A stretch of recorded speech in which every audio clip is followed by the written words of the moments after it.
hono za matoto parang supot ay familia niya lo tanggin pakpakbet ni za estagwi malitira isa lapit nanas guatugas neni sa gita parfina ni lateria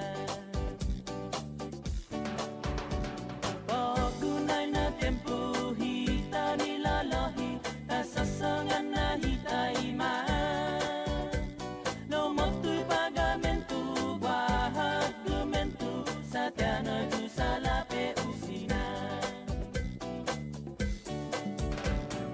gayam gigimay tedlo gigimihin man mamago dineka tugas dunya sa para may gugigima primo ileko ng galayo sa STT desisyon mo ano sedya pang may gugigima tiyo mo ay siyempre malala di si tata mo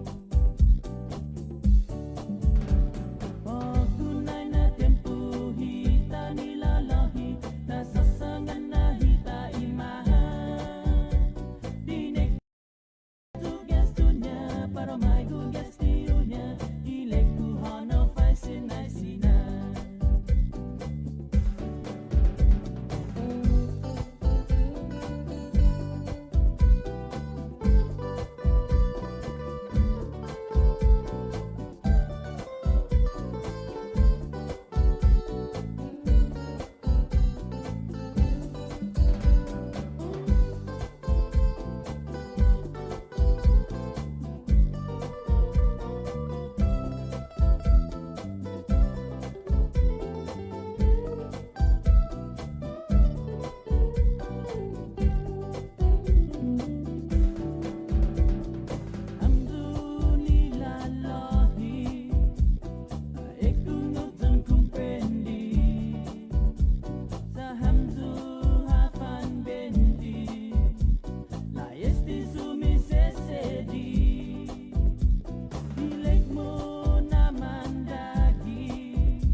Chris and Sabrina with The Link.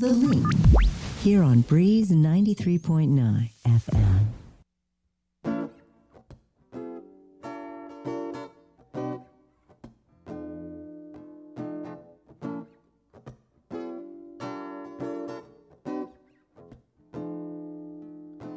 Oh, yeah. Give a chaser to my crown roll, yeah. Body like a cold bottle, and with every drink I can help but think how smooth you go down, yeah. Baby girl, love your flavor. You're the rock star after that Jaeger. Southern comfort when I need to be held. So in love with you, girl. Cause I'm so drunk off your love, girl, I'm buzzing. And I can't get enough of your loving. Sipping you down, girl, I love it, yeah. The reason I'm an alcoholic. Oh. The reason I'm an alcoholic.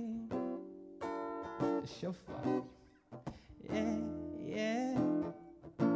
The juice that makes my knees weak. My great goose, baby, you complete the mixed drink.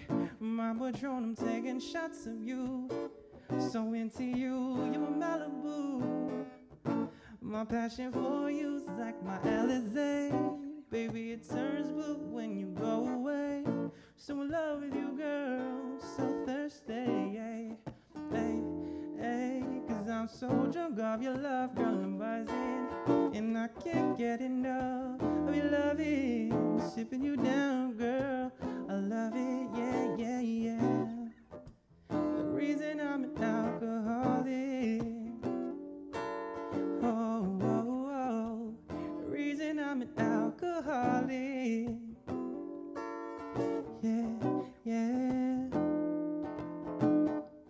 Your love is the only love I'm tasting. Cause baby girl, you're so intoxicating. So I'ma keep sipping on your love. Girl, I've never been so drunk. Drunk off your love, girl, I'm buzzing. And I can't get enough of your loving. Sipping you down, girl, I love it, yeah, yeah, yeah.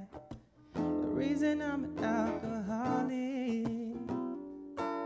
Oh, oh, oh. The reason I'm an alcoholic. Oh, the reason I'm an alcoholic.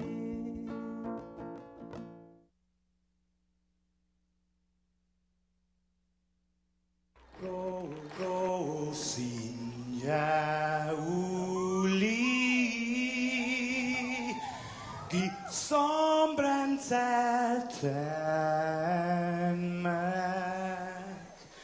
et zu ita saluda antes di niga Radzaudzan malak estrezas durante todo em memu a no distância como cupo palo zaniman malak guafi Ikonum nasugi airi prebatu la noci nai banderata gaigi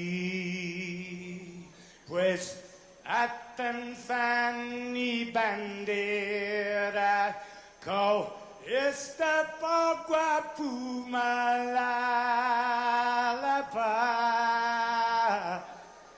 Gilo tanu man libri Sentami ti man ko badi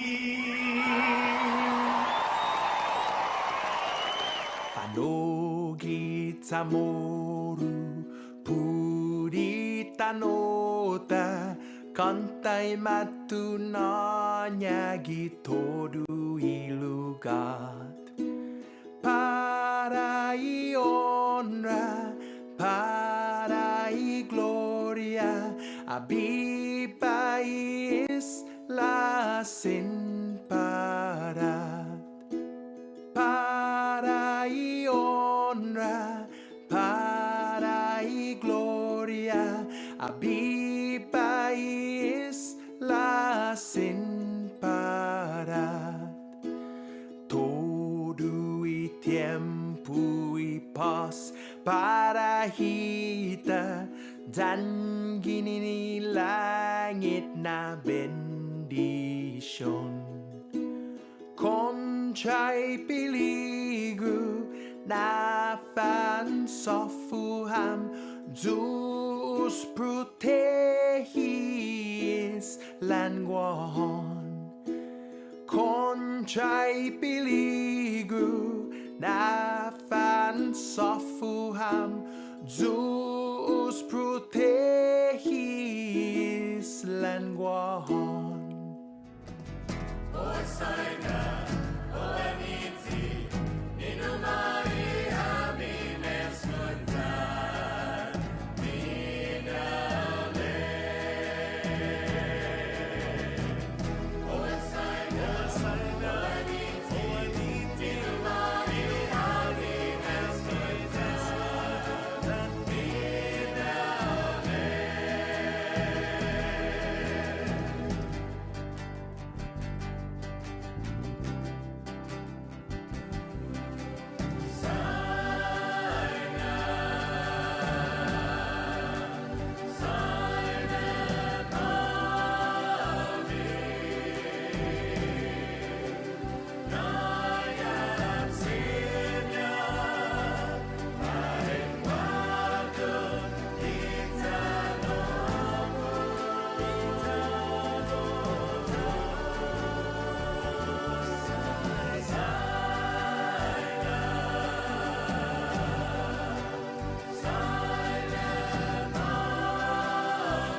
Tanu Tamoru, yes, yes, yes.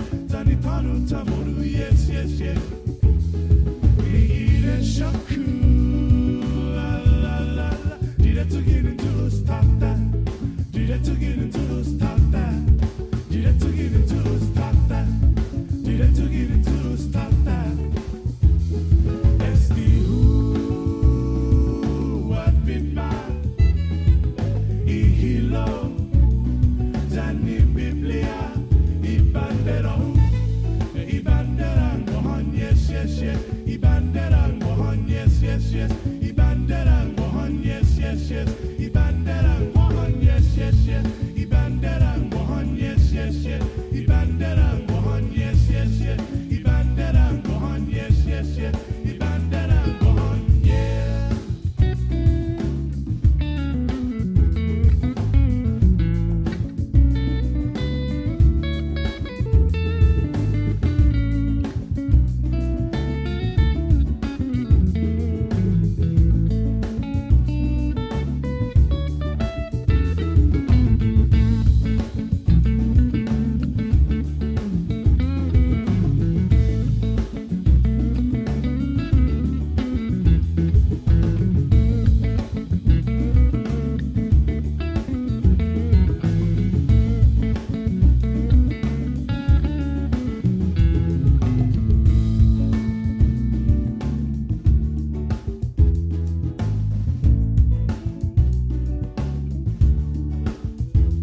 Kinini mastakilu, hina soku.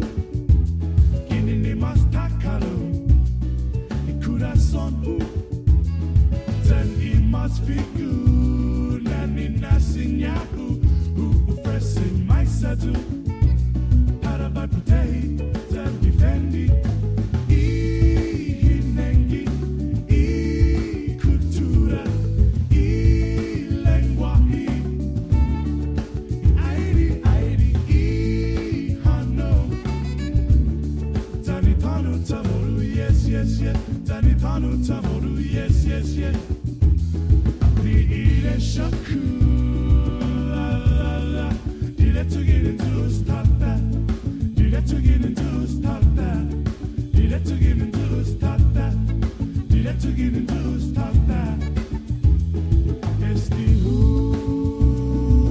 what been my ihilo Zani Biblia Ibandera Ibandera Mohan yes yes yes Ibandera Mohan yes yes yes Ibandera Mohan yes yes yes Ibandera Mohan yes yes yes Ibandera Mohan yes yes yes Ibandera Mohan yes yes yes Ibandera Mohan yes yes yes Ibandera Mohan yeah.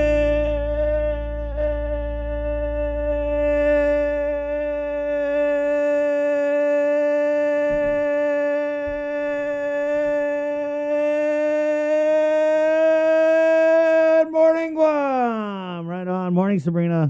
Good morning. Hi, Jason. Good morning. Right on. Good morning. It's the link. It's Monday. Yep. Mm-hmm. Mm-hmm. And Where's- it's dark outside. Where's all the candy, guys? Did you guys get kids trick-or-treating No, around no, your no. places? No. I did not. Now, I actually went out and bought like a couple bags of candy just in case, because, why would you want to, hurt, break Right. kids' heart yeah. if they show I up. and didn't they're like, hurt any "Trick-or-treat." kids' feelings last night when anyone came close to the door. I was like, "Scram! Get out of here! There's a pandemic going on. Well, I Wash your hands." was thinking about like basically just passing it out, and then I told my mom, I was like, you know what? I'm trumping that. I'm basically saying like, in terms of self-preservation, I don't want a bunch of kids who technically can't get vaccinated anyway coming to the door. So I hate to sound like a jackass. Yeah, but, yeah, yeah. 6:22. So we basically turned off all the lights. Pretended no one was home. Yeah, You treated it like it was the purge last night. yeah. 6:22. The link. Pacific Points, Cabo Enterprises, ITN, and Jack in the Box. It's Monday. You know who's happy this morning? Joe Sir. Congratulations, Joe Sir, because in the NBA, they had Filipino Heritage Night in Houston Wow. because they have a rather sizable Filipino community in Texas. And the first time that two NBA players of Filipino descent took the court at the same time. The Utah Jazz's Jordan Clarkson, the reigning sixth man of the year, and Jalen Green, a rookie. Wow. So 2 players of Filipino descent were on the court at the same time for the NBA. Because Houston has a sizable Filipino community. Yeah. Yeah, you could say that about everywhere, pretty Yeah. much, right? Where's next, sir? Yeah, most of the NBA markets they have like, and you know, it's scattered throughout the calendar, but they say Right. we have Filipino Heritage Night. But Right. but that was fantastic to see. Pretty cool. And both of those players are phenomenal. Right on. Good morning, we guys. got to get some Chamorros in the pro leagues one of these days. It looks like Sabrina picked Monday to clean out her notebook. Well, we actually have Zach Banner. He's in the NFL. Yeah. We've got Jamal Agnew. Jamal Agnew, Wow. who's went to the Pro Bowl already. Yeah. in his He's having a second great season. Yeah. And now he's down in Jacksonville, so he's doing his thing. But yeah. Cool. Remember when Brandon Knapp played Division 1? Remember Brandon? Yeah. Yeah. Star at FD. I mean, he was basically like a tight end and everything like that. Played for San Jose State. A friend of ours. And then he went there, and that was awesome. Hey, it's Monday, guys. Still Halloween in the States. Here's who's coming on the show this morning. Mary Rhodes about the LEAP bill. There's a public hearing on that this morning. Yeah, 9 a.m. 9 a.m., right. And we're getting work week weather with Landon Idlet. Of course, Dr. Ho Wen, our man. Mayor Jesse Alec, Mayor's Council. And also we're going to play a clip. Congressman St. Nicholas had a press conference on Friday. Friday? Friday, yeah. And so basically he was kind of laying out all the funding we're going to get from this Build Back Better infrastructure bill. And we'll have more on that coming up. The two of you had a rather civil exchange. You guys covered actually like a lot of ground, but it was a good conversation. Yeah, I was just I wanted to ask him about his thoughts, of course, on the slow rollout of this American Rescue Plan funding and the lack of a plan. And he gave his answer. It was a really good press conference. There's a lot of questions in there about his desire. What do you say? Strongly leaning. Bree? Heavily leaning. Heavily leaning. That's right. I do that a lot. I'm a heavy guy. I heavily lean a lot. But he said he's heavily leaning towards deciding to run for governor. And it That's was going to funny, be too, hot. Dude, it's going to be hot next year. I'm so excited. Everyone's going to be trying to be so nice to us. Better start now, though. I don't think it was you. It was one of our colleagues in journalism, but somebody asked, has he already identified a running mate, right? Yeah, he hasn't. And he goes, well, I want to pick someone. It's got to be a good Yeah. marriage, and That part's kind of funny. Yeah, he was really kind of gray on that whole thing. Yep. So People are talking, though, about who his potential running mate would be, right? There was a picture of him and Senator Moylan going around. I say he's got somebody in mind already. Yeah, Right. you have to. But then that would mean that they would have to run. I don't know how they run, if they'd run as Democrats or Republicans. But what I thought was key was how much he talked about how people don't care about party politics. Because someone asked him, like, hey, what about the party? And he was like, man, people don't even care about that noise. They just want somebody in who's going to do the job. And he said right now he is a Democrat because he wants to honor his grandfather. Yeah. Was it? He's Franklin Kittigawa, Yeah, the former Franklin Kittigawa. speaker. Yeah, thank you. And his middle initials FQ, right? Yeah. Michael FQ St. Nicholas. But then he goes, it's kind of, I may be a Democrat, I may not. Yeah, that's interesting. He basically said he's a Democrat because his grandpa was a Democrat. Yeah. Did you hear the part where he was talking about the Democratic Party leadership? Refresh my memory? He was mentioning something about the recent election. Right, yeah. I'd have to go back and listen to that. Okay, here's Yeah, a because it was on a Friday. here's a crazy coinky-dink idea, right? Do you think if he basically said, I want to run neither as a Democrat nor a Republican, and he just does like the independent thing, do you So think in it's hard. principle that would just screw his chances, or Well, it's so does he have difficult. that much support that he No, could yeah, actually make it? yeah. I guess he does have that much support, but it's like you need a certain amount to even get on the ballot. They make it impossible. They don't want independent candidates, is what it is. They want people to stay in this party system. When was the last time we had an independent gubernatorial candidate? Have we ever? I don't think we ever have. Yeah. I think remember when Kalea ran with Francis? Francis Santos. Francis Santos, yeah. But they ran Republican, didn't they? I think they did. Yeah. Francis switched over. Yeah. Yeah. Yeah.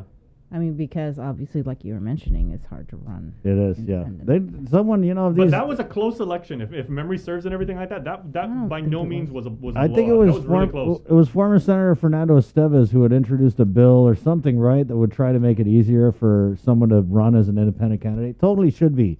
It should be as easy to run as an independent as it is to run as a Republican or a Democrat, no doubt. But like I said, they want to keep this party system thriving because they're the gatekeepers of everything in the parties. 628. Carl Gutierrez is the other name I heard over the weekend. Mike What? St. Nicholas and Carl Gutierrez, yeah. I wouldn't even put it past Uncle Carl. That guy, you know him, his itchy feet. But the former governor, And Carl you know, Gutierrez, he's would close to would Mike. assumedly be the lieutenant governor. Well, I mean, how genius would that be? You get Mike Yeah. to run, he's the young blood, you know what I mean? He's the maverick, perceived maverick, and then you get Carl, who's like, oh, anytime you got a question about Guam Code annotated, you just ask Carl, and he's like, gives you the answer that he wants to give you. You see what I mean? It's I'm like thinking- youth, you got the experience. And I'm thinking the campaign poster would be like Metallica's Master of Puppets album, you know, like with the hands coming down. That's Jay. you can already Wow, really? You can already see that's what everybody's gonna say. They're gonna say, "Guess who's really pulling the Hey, strings dude, there?" Carl's Gutierrez is still popular. Yeah. Still very popular, still very influential. But that still would be pretty very awkward effective. because, you know, right now, Carl obviously is under Lou. I don't know. I mean, that's what I heard. That's what I heard. Be awkward. It's, Maybe not to the level of CNMI awkward, but Yeah. awkward. that's still pretty awkward. But, you know, Uncle Carl, awkward. That never stopped him before. Yep. We'll see. It's 629. That was funny. Speaking of like seeing my awkward when he said like, "Oh, so Your Honor," when we were talking to Arnold Palacios and everything like that. So do you have to come in like when you show up to work? Do you have to come in the back or what?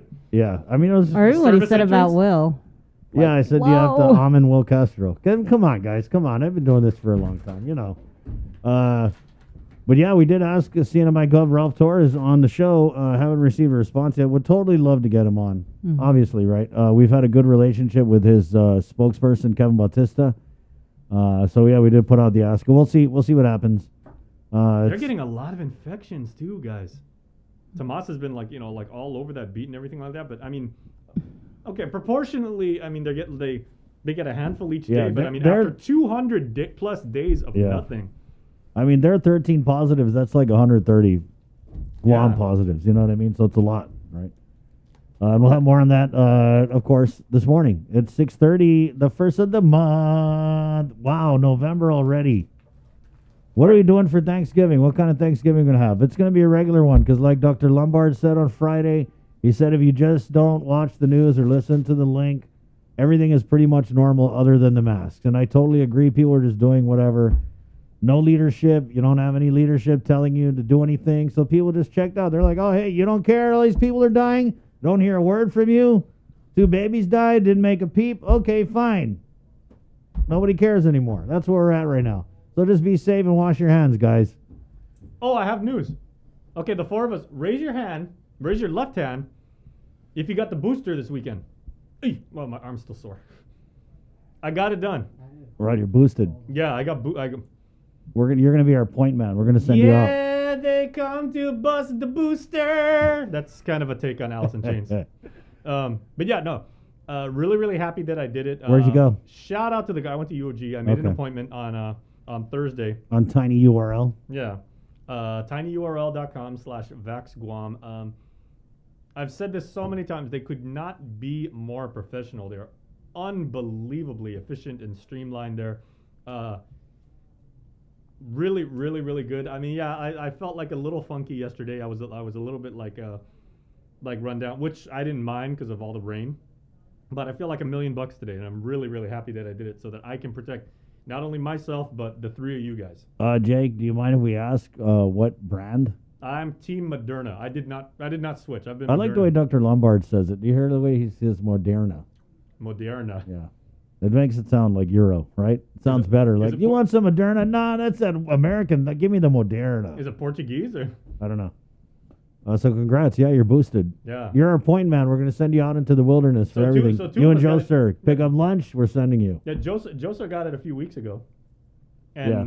I know Bree. You said Brock's kind of like birthday gift / like a rite of passage into teenhood He was supposed to get he's due for his second shot, right? Right, yeah, we went, tried to go Saturday morning over at UOG, but it was just long, and I didn't get a chance to schedule the appointment, so I was just going to try and do walk-in, but there was just so many people, and we just ended up leaving. Yeah. So. Well, the airman who I was talking to at UOG said, of course this was on Saturday, but she goes, man, on Friday, she goes, we haven't seen that many people in a really long time. She goes, people for the booster, for vaccinations, for like everything. She said, I think their preliminary estimates were like they just got over 700 just at UOG. Wow. Well, I guess those People are coming unvaccinated out. people, they probably want to eat out by now. How long's it been, Bree?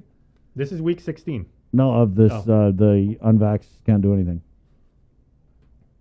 Oh, goodness. Damn, that's crazy. I wonder if they sit around like daydreaming, like, remember what it was like to eat in a restaurant? It's been a while. It's been- yeah, the it's governor been a while. just extended the public health emergency. Oh, surprise! For Are you another wait? 30 No, days. Bree, are you serious? Yeah.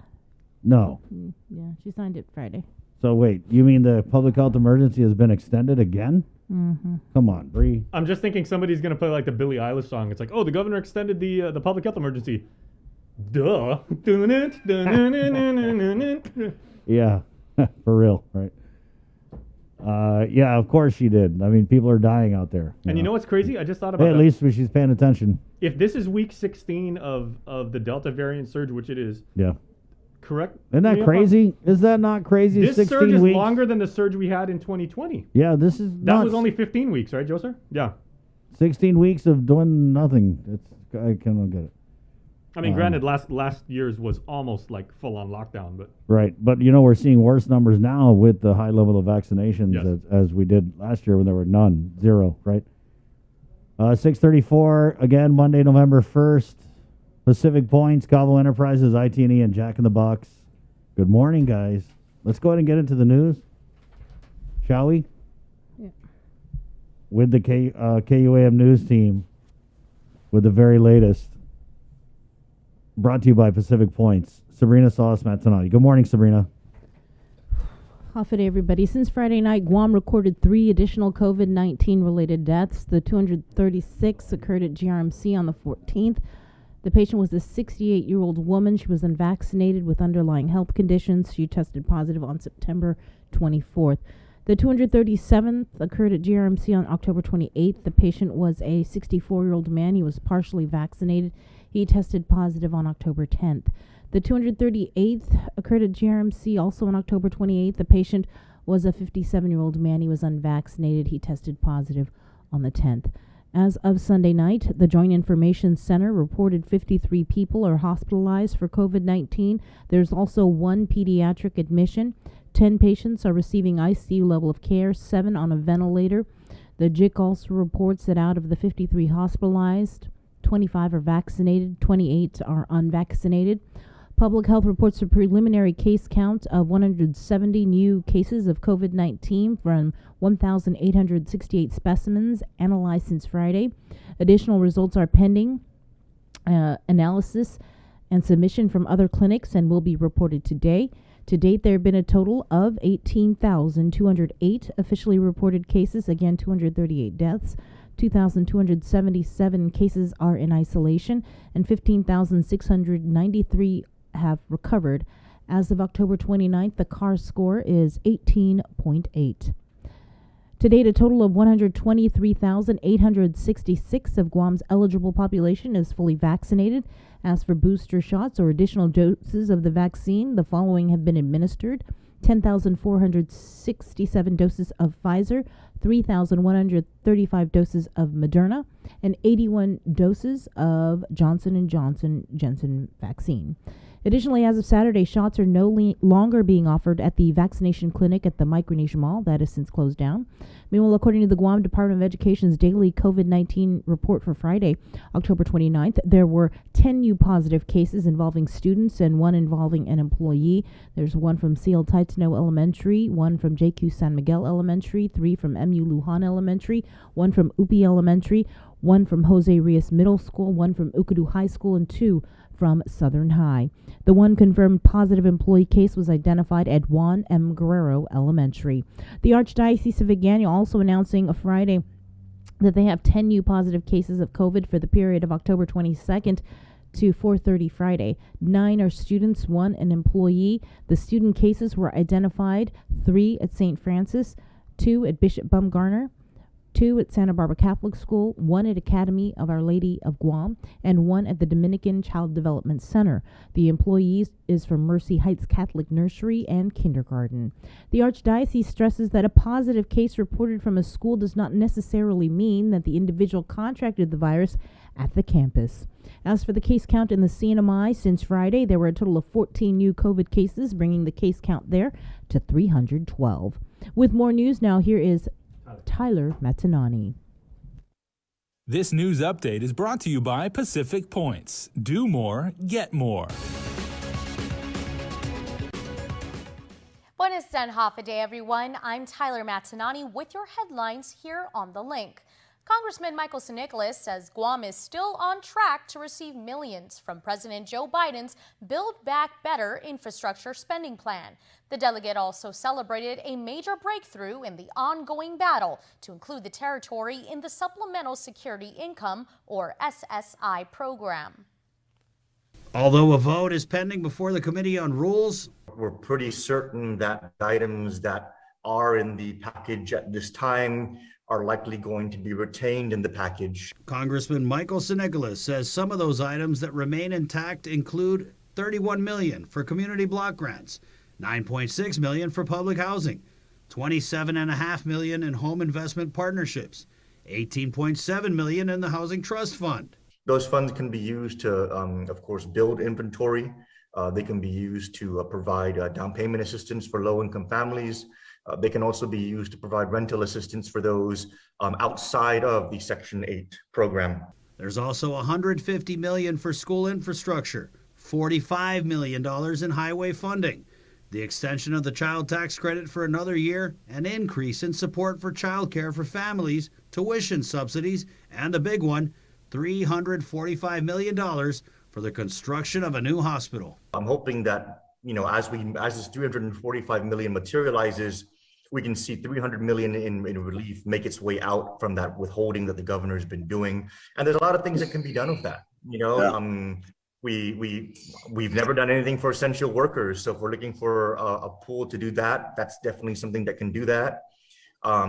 We also could, of course, provide more subsidies to help businesses employ people and begin ramping up our workforce development to get us ready for tourism reopening. Governor Lulian Guerrero has not provided a spending plan for the almost $600 million she received in American Rescue Plan funds back in May, but she has made it very clear that she's setting aside $300 million of that to build a new hospital in the Eagles Field area of Mangilao. There's a whole host of things that $300 million can be used for, and there certainly isn't a shortage of need. What is needed and what the congressman has been fighting for is parity with the SSI program. We have secured supplemental security income for the territories. That's going to basically make SSI available for Puerto Rico, Guam, American Samoa, and the U.S. Virgin Islands. This is something that we've been working on since day one of when we took office, and we were able to. We're just so happy to see the language was able to make its way into this package, this negotiated package. The Rules Committee expected to vote on the Build Back Better measure next week. It'll then make its way to the House and then on to the Senate. The inclusion of these provisions, according to the congressman, follows over 2 months of intense negotiations. San Nicolas adds they're also very fortunate for the leadership of Guam GOP Chair Juan Carlos Benitez, who has pledged to support the Guam provisions and committed to penning a letter to congressional Republicans urging retention of Guam language in the bill. For Guam's News Network, Chris Barnett reports. The Oversight Chair on Utilities shedding light on what he believes could be questionable procurement involving the Guam Power Authority. GPA, however, is hoping the Democrat lawmaker will stop with the negative energy. Senator Clint Rogel is asking the Attorney General and the Public Auditor to look into recent developments involving the Guam Power Authority's contract with the Korea Electric Power Company, or KEPCO. According to Senator Rogel, the contract was initially for one power plant at Ukadu, but because the company wasn't able to secure a major source permit from US EPA, they are now constructing 2, One will remain at Ukadu, while another will be at Cabras. In doing so, this will allow KEPCO to apply for minor source permits. GPA General Manager John Beneventi defends they did nothing wrong. I'm concerned about the procurement and how the contract was significantly changed for Ukadu, right? So they've got this plan for this huge power plant in Ukadu. They had to significantly alter the contract, the scope and terms, including how much it'll cost. So there's going to be an increase to the cost of about $4 million a year. I stand to differ. We kept the contract within the regulations and as to what authority we, and of course, it's not just GPA. GPA always has to get the approval of representatives of the community and the authority of the community, which is one. First, my 5-member CCU board, and second, the 7-member PUC board. The senator adds the changes also push back the duration of the contract with KEPCO to 2049, which is a full 4 years after the requirement for 100% renewable energy. Senator Rangel has already received a response from the public auditor, who said it was out of their jurisdiction. He is still waiting for feedback from the AG's office. The U.S. Census Bureau has released the data from the count it conducted last year. As of April 1st, 2020, Guam's population was 153,836. This indicates a 3.5 decrease from the 2010 census population. The housing unit count was 51,555 in 2020, which represents an increase in 2% from 2010. As for the count in the NMI, the population was 47,329, representing a decrease of 12.2% from 10 years ago. The housing unit count was 18,290 in 2020, representing a decrease of 12.3%. The results of the census determine federal funding into essential services such as education, infrastructure, and emergency services for the next 10 years. Vianney Jose was sentenced to 15 years in jail for sexually assaulting a 16-year-old girl. His case went to trial and he was found guilty back in April. Jose was part of a group who had sex with the victim, who was physically helpless at a barbecue in 2019. Burton Borja and Dwayne Pilette are serving 4 and 6 years in jail for their role. Jolene Lee Rankin, who obtained video of the incident from one of the men's phones and then distributed it on Facebook Messenger, was also charged, but will not serve any time in jail because of her cooperation. Prosecuting attorney Christine Tenorio says Jose's sentence should send a message to all individuals that violation of another's body in such a reprehensible way is never to be tolerated. That's it for now. We'll see you tonight for KUAM News Primetime. This news update is brought to you by Pacific Points. Do more, get more. It is brought to you by Pacific Points. Do more, get more. On Saturday, dozens of people participated in the Guam Freedom Coalition's march against mandates. Here's more from that protest. So I'm here personally because I think it's important where there's risk, there must be choice. Now that they're rolling this out to the children, as a mother with a child who's 9 years old, between 5 and 11, I think it's important that we really think about mandating something that right now there's still so much uncertainty still. There's only been 3,000 kids in that age group that have been followed for 2 to 3 months. That's not nearly enough time for long-term adverse, to find the clinical studies. So the mandates in general, as far as pushing this vaccine and mandating it, where there is risk, there must be choice, and that's what I'm here for medical freedom. And as someone who has experienced subacute and long-term adverse effects, not from this, but from previous vaccines, it's important that we consider everyone's health and wellness. And the vaccine may work for some, it may be healing for some, it's harmful for others, and that needs to be considered. Where there's risk, there should be choice. And risk, I had 2 friends die that were vaccinated from the vaccine. And it was in Texas. And her daughter is a nurse practitioner. So they got got autopsied. But the thing is she got the first shot and she had a bad reaction, and the second shot killed her. And so that to me is a sign that we need to have choice.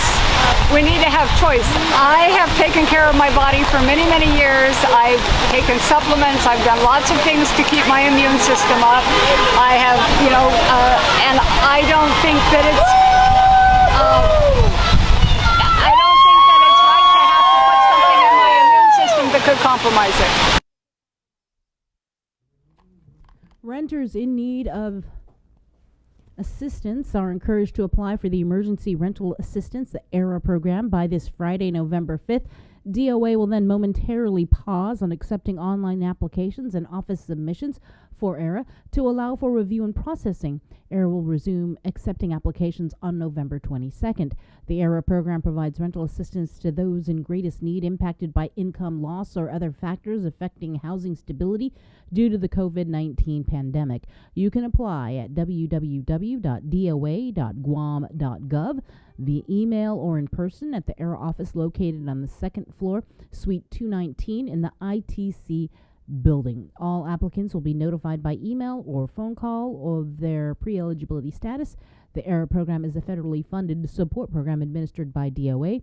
Applicants are protected from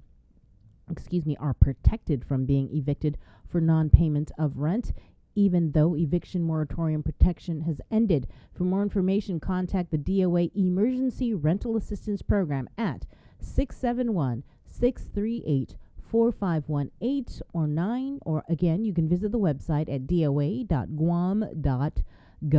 An update on tax refunds: a batch of 3.4 million, including refunds garnished to repay government debts, have been processed. This represents the payment of 1,438 error-free returns filed on or before September 30th. Senators head back into legislative session today, and front and center will be Bill 217. The measure was introduced to address the error in the recently signed into local law war claims bill. The error was the inclusion of a failed amendment that removes any filing deadlines, thus opening up claims to potentially thousands of new claimants instead of the 700 or so qualified late filers in the federal program it was intended to help. One of the amendments that would have to be included is to rescind the law that was signed. Session is scheduled for 1 o'clock this afternoon. Now, prior to this afternoon's legislative session, a public hearing is scheduled for Bill 214. The measure would provide a $25 million local match to the governor's local employers assistance program, or LEAP, established through an executive order. The measure was introduced by Senator Amanda Shelton and co-sponsored by 9 of her colleagues, both Democrats and Republicans. Another bill we should add was introduced by several Republicans, but their bill would provide a larger local match of $37 million, but no public hearing has been scheduled for their bill. Meanwhile, Bill 214 will be heard at 9 o'clock this morning. In regional news, Tomas Manglotnia talks with Sinai Lieutenant Governor Arnold Palacios, and he did not hold back in sharing why he's running against his former running mate and Senate Governor Ralph Torres. The Northern Marianas College has withstood many challenges, and in its the party itself has, for lack of a better word, lost its way. A lot of people that have been Republicans all their lives have looked at it and said, this is not my Republican Party. This is not the Republican Party that we've nurtured for years and supported for years. And so people are veering away from the leadership, not from the party itself. And now Palacios and Saipan Mayor David Apatang have their sights set on the seat held by sitting Governor Torres. They're running as independents, but met with Democrats for their consideration. He responds to critics who say that he's no different from Torres. I wish people understand that the role of the lieutenant governor is not to, quote unquote, babysit the governor. I'm not going to be, the lieutenant governor is not supposed to be doing that. And why am I being blamed for not calling out a lot of those revelations I wasn't aware of? But there's still a year left of working together, and he says while he's been left out of some conversations, he's staying focused. It's a little bit dicey, but at least on my part, I remain civil and I remain courteous. But that courtesy doesn't seem to be returned. Palacios says he found out about former Senator Will Castro's hiring as chief of staff through the media. If the governor needs Will Castro to come from Guam to help him run his office, more power to him. He's got a good job, probably. He's got a nice contract, but, I don't know. I mean, a lot of people are laughing. Tomas Manglotnya.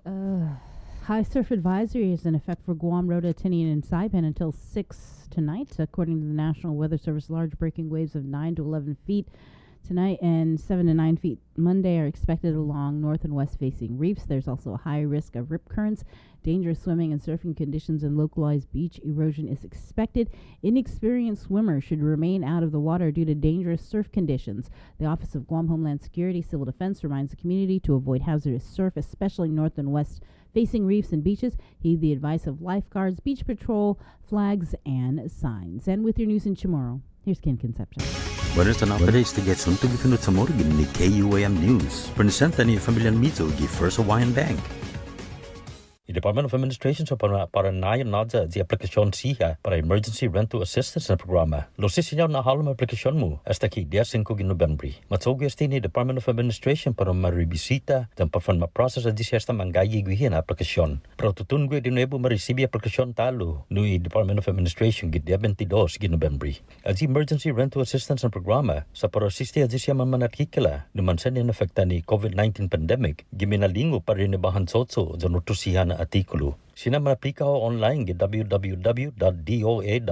Sinalo ko yung email para nanawag ko ITC building in Segundo Bibenda, kwartong 219. Emergency Rental Assistance na programa sama na assisted by sa Lapi Federal na suniporte ni Department of Administration. Ima manaplika sa sina man pernitehe punofan madudalag sa tima apapasiyat kilon. Masya eviction moratorium na proteksyon sa esta empas. Mas artikulo Departamento ng Edukasyon sa mapapaparasiya para di na preba ni Centers for Disease Control para fan mabakuna no COVID-19 ifamagun ni edad 5 hasta 11 anyos.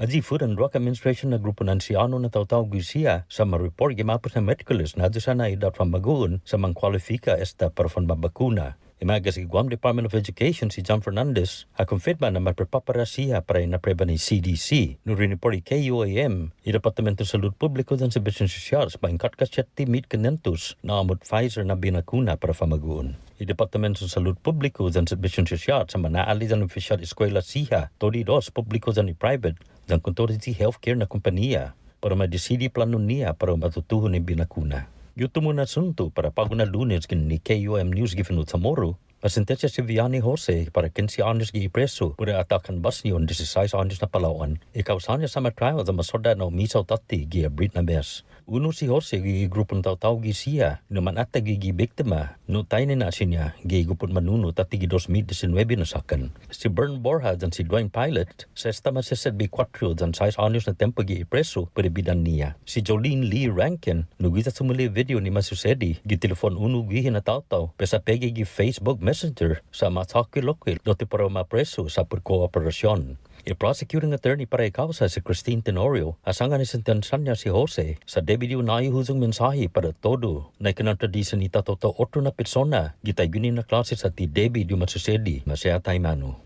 Para Guam News Network, Guam si Ken Concepcion. Yasuto ifinut sa Moro sa presenta sa ninafato ni Familian Mizo gi First Hawaiian Bank. Say hello to the First Hawaiian Bank mobile app. Got a question about your finances? You've come to the right place. Bring all your accounts together, even those that aren't with us, and see the big picture, right down to the smallest detail. Unlock powerful tools like Insights and Money Map that help you save time and take control of your finances. When you connect accounts with the First Hawaiian Bank mobile app, it all starts with yes.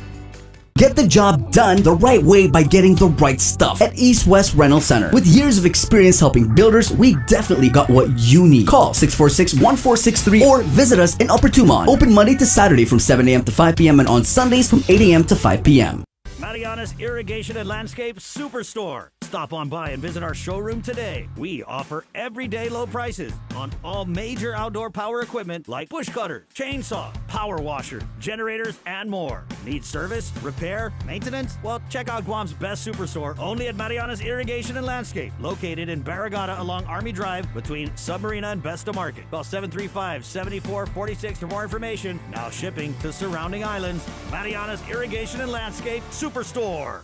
Do you feel like you're missing out on something? Make life more rewarding with Pacific Points. Earn and redeem points for bill rebates and free load at IT&E, discounts on fuel at Shell, vouchers at Foodies, and United Mileage Plus miles. You can even pay with Pacific Points at IT&E, Shell, and Foodies. Pacific Points. Do more, get more.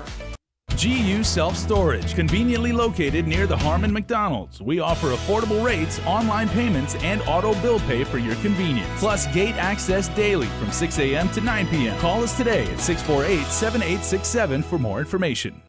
The relationship between Guam and Manila, Philippines is undeniable as we share similar cultural traditions, history, and heritage. With generations of Filipinos calling Guam home, KUAM presents a monthly look at the capital city, featuring in-depth and engaging interviews on everything from medical tourism to new business and government leaders. Veteran newscaster Nestor Lecanto delivers Beyond Our Borders. This special program is brought to you by KFC. This year, Giving Tuesday falls on November 30th. And though our community is still facing some of the most challenging of times, there's no better time to volunteer, donate, spread awareness, and do whatever you can to help those in need. Let's continue to build a wave of generosity that creates a ripple effect for all in our community. Throughout the month of November, Team KUAM Care Force will be showcasing some of our favorite charities. To inform, inspire, and introduce you to the wonderful things these groups are doing for our community. We're also calling on you to donate to our food pantry and toy drive to benefit the Salvation Army at our KUAM studios. Any weekday between 10 a.m. and 2 p.m. starting on November 1st. Or stop by our second annual donation drive-thru event on November 30th. You can also visit our studios to sign our Kindness for Caregivers wall to show our healthcare workers our appreciation. So be a giver and join the KUAM Care Force this year in making a difference this Giving Tuesday. Giving Tuesday 2021 is presented in partnership with our community partner, APL. Better Ways. This holiday season, we're once again bringing together the island's largest array of local vendors for a special innovative way for you to shop, broadcast, and go digital with Team KUAM. Join us on Sunday, November 28th for the annual Christmas Pops Virtual Holiday Market at 12 noon on KUAM TV8 and the KUAM News Facebook page, plus additional show times through December 11th. We'll also be featuring vendors daily with posts with QR codes and links on our social media pages beginning Monday, November 29th, and hosting an exclusive Christmas Pops website for your one-stop shopping. It's a safe and convenient way for you to shop local this holiday season. To reserve your spot, email promotions@kuam.com today. Virtual space is limited. Presented by UOG School of Business and Public Administration. Learn about people and organizations making a difference in our community on the greater good every Wednesday during the link. Building awareness, promoting events, generating change. Find inspiration to seek out the greater good every Wednesday. Listen, watch, stream. Miss the link? Miss a lot. Presented by Jay Goodman, a happiness company, and Guam Windward Memorial. Celebrate life. Uno Mixed. We're mixing it up on the last Thursday of every month with a look at lifestyle, entertainment, food, and so much more on the stations, networks, and digital platforms of KUAM Communications. Uno Mixed is presented to you by Docomo Pacific, Better Together, and Pepsi. We know you're tired of hearing about COVID-19. Some of you are probably wondering whether this is ever going to end. However long it takes, we all have to do our part, including our children, to hold the line. You can protect yourself and your family by getting vaccinated. And if you're already vaccinated, don't let your guard down because you can still give and get COVID-19. And if you're not vaccinated, remember that if you catch the virus, you could suffer more severe complications. At the end of the day, it's the choices we make to protect ourselves, our families, in our community that will control the spread. We know it sounds repetitive at this point, but again, wash your hands, watch your distance, and wear your mask. Together, we have to hold the line. KUAM's multi-platform morning show, The Link, just got a little more delicious with Feed Me Fridays. Chris, Sabrina, Jason, and the rest of the morning crew will take some time off each Friday to talk, taste, and tempt you with all the latest and greatest food and drinks on Guam. Old faves, new hits, and everything else we can put in our bellies. It's Feed Me Fridays on The Link, brought to you by King's Restaurants, Ruby Tuesday Guam, and Devondale. This season, KUAM Communications is ready to go with more games, more championships, and more sports specials guaranteed to bring out the fan in you. Don't miss a minute of gameplay from NBC on KUAM TV8 or from CBS on KUAM TV11. We're bringing you all the action and excitement brought to you locally by Marianas Irrigation and Landscape and Docomo Pacific.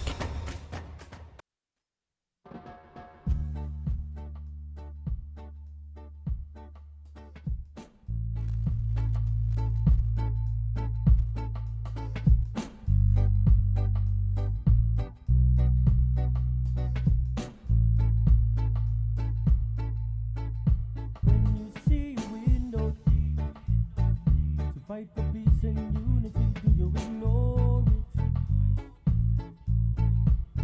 Or do you explore it? And spread one love all around the globe. Hey, it's hard to bear it. Bear the fact that everyone knows the truth about our leaders who bribe and lie to regroup more troops. So who is the boss man of this system? Who's the boss of this system that puts guns in the hands of men who fight to be free? This makes no sense to me. Now tell me who is the boss man of this system? Who's the boss of this system that puts guns in the hands of men who fight to be free? Hey, good morning, 704, The Link. You give your life away to better your Good morning, Link fam, on our Facebook Live. We're brought to you by Pacific Points, Gobble Enterprises, IT&E, and Jack in the Box. Get boosted. We had a question here, Jay. What time is UOG open for booster shots? I believe it starts at 11. I'm trying to find that. Yeah, because I'm looking. Public Health's website has not been updated with. I mean, they've got last week's schedule, so I want to make sure I don't give you incorrect info. I got it. It's you have it? from 11 a.m. to 5 p.m. There you go. Thank you. Yeah, it's every day except this Tuesday, November 2nd, Thursdays and Sundays, 11 a.m. to 5 p.m. That's the vaccination clinics, but what's booster? Is testing at T-Zen this morning? Is it raining out there, sir? I can't tell. Yeah, it is. testing 8 a.m. to 12 p.m. T-Zen. Okay, right. Okay, and if you need the booster shots, I'm looking at this. You know how they have the village clinics? Yeah. Today is up in Jigo. Oh, nice. And the page is loading, and yeah, so. Is it full? COVID-19 booster village clinics up in Jigo for 65 and older, or if you qualify, from 8:30 in the morning until 1:30 in the afternoon. Please bring your vaccination card as well as form of photo ID. So today, you can go there, and of course, you can make your reservation for that at tinyurl.com/vaxguam, VAX Guam. And let me find you so today, of course, Right. Jigo, as I just said. Then on Wednesday, it's going to be in Inalahan, and that's for Inalahan and Telefofo. Okay. So back down south again. Then Thursday, it's going to be It started in Sinahania, and it's going to be for Sinahania, Hagåtña, and Agana Heights.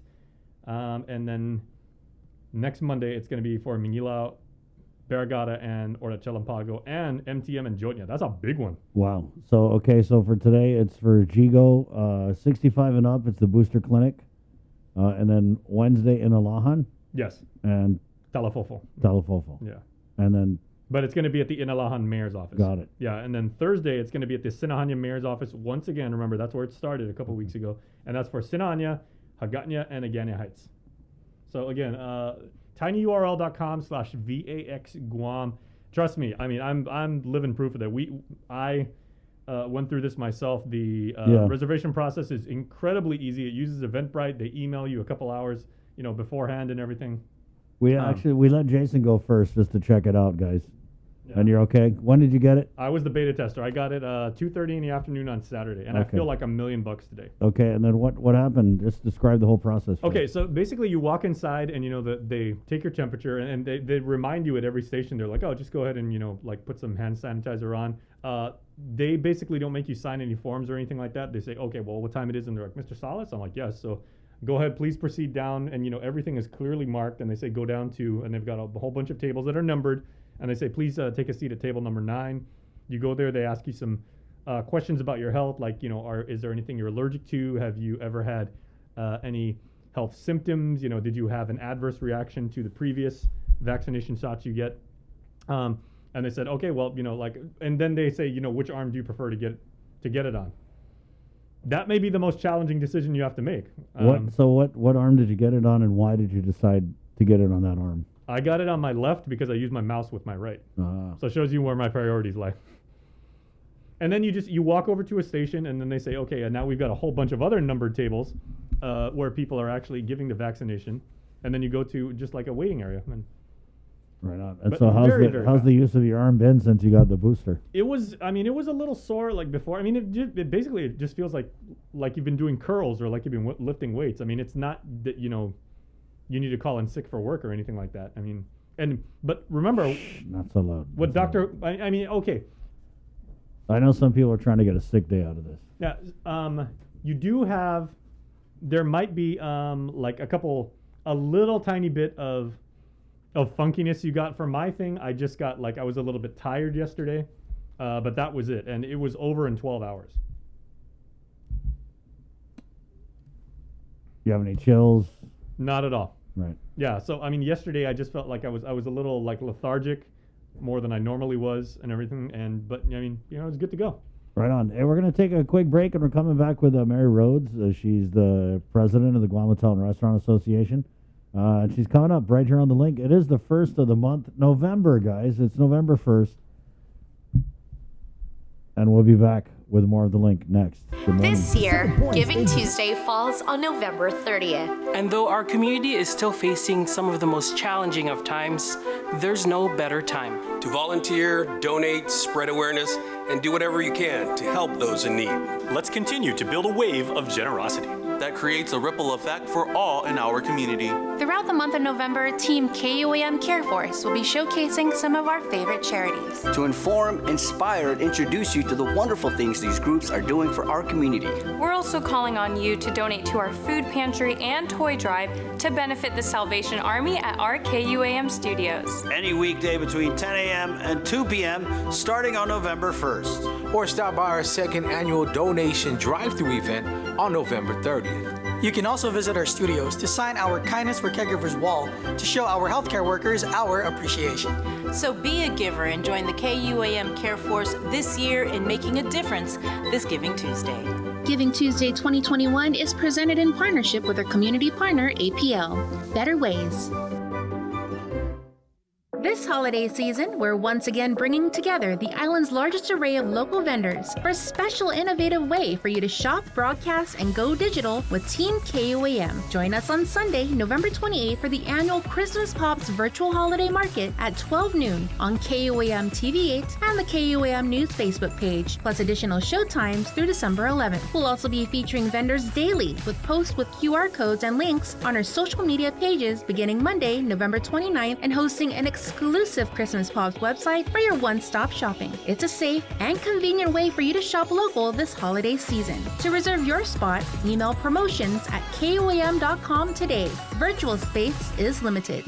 Presented by UOG School of Business and Public Administration.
Rainy day Monday.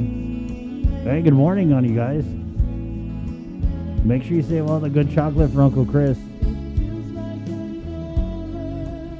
Yeah. Can I ask a question? Yeah, Jay, ask a question. Okay, this is for all four of you. Why just one, though? You can ask a few. Okay, Mary Rhodes is here too. So Mary, please feel free to jump in. Where do you guys stand? This is a very serious question, right? Where do you guys stand on coconut in your chocolate? Do it. Let's go. I can't stand this stuff. Like Mounds and Almond Joy? Mounds and Almond Joy. No way. Please Bree's, take mine. Bree's absolutely right on this. Almond Joy. I mean, I love coconut. I'm all about like coconut candy and Yeah. like coconut, coconut in all other forms. But with chocolate, no way, man. Is this your friend, Bree? That's your friend over here? You brought this guy? Yep. Yeah, wow. Wow. Mary, please tell me I'm not the only one that feels this way. I actually do like Almond Joy, but the funny thing is I don't like chocolate. Okay. There you go. It has to have coconut for me to like it, or caramel. Okay. Yeah, but Boy, I don't like chocolate because I don't like milk, and I don't like chocolate in general. What about the dark chocolate, Mary? No, not even that. Okay, so I all don't the even like candy, coffee. all the candy that the kids never came to my house and picked up, I've got a whole bunch of like Mounds and Almond Joy for you guys tomorrow. Knock Oh, yourselves there you out. go. Bring it to them. Yeah. Thank you, Jay. Appreciate that. Thank you. We ask the hard questions here on the show. Right on. Yeah. Wow, Mary, I don't know, though.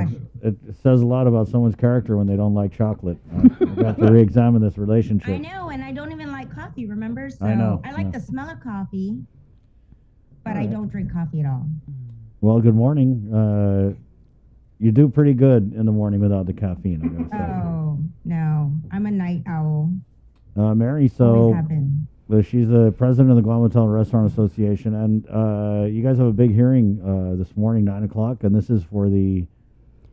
Bill 214. This is Senator Amanda Shelton's bill, the LEAP bill. This is for $25 million to match the governor's $25 million LEAP executive order. Right, and it's a local employers assistance program.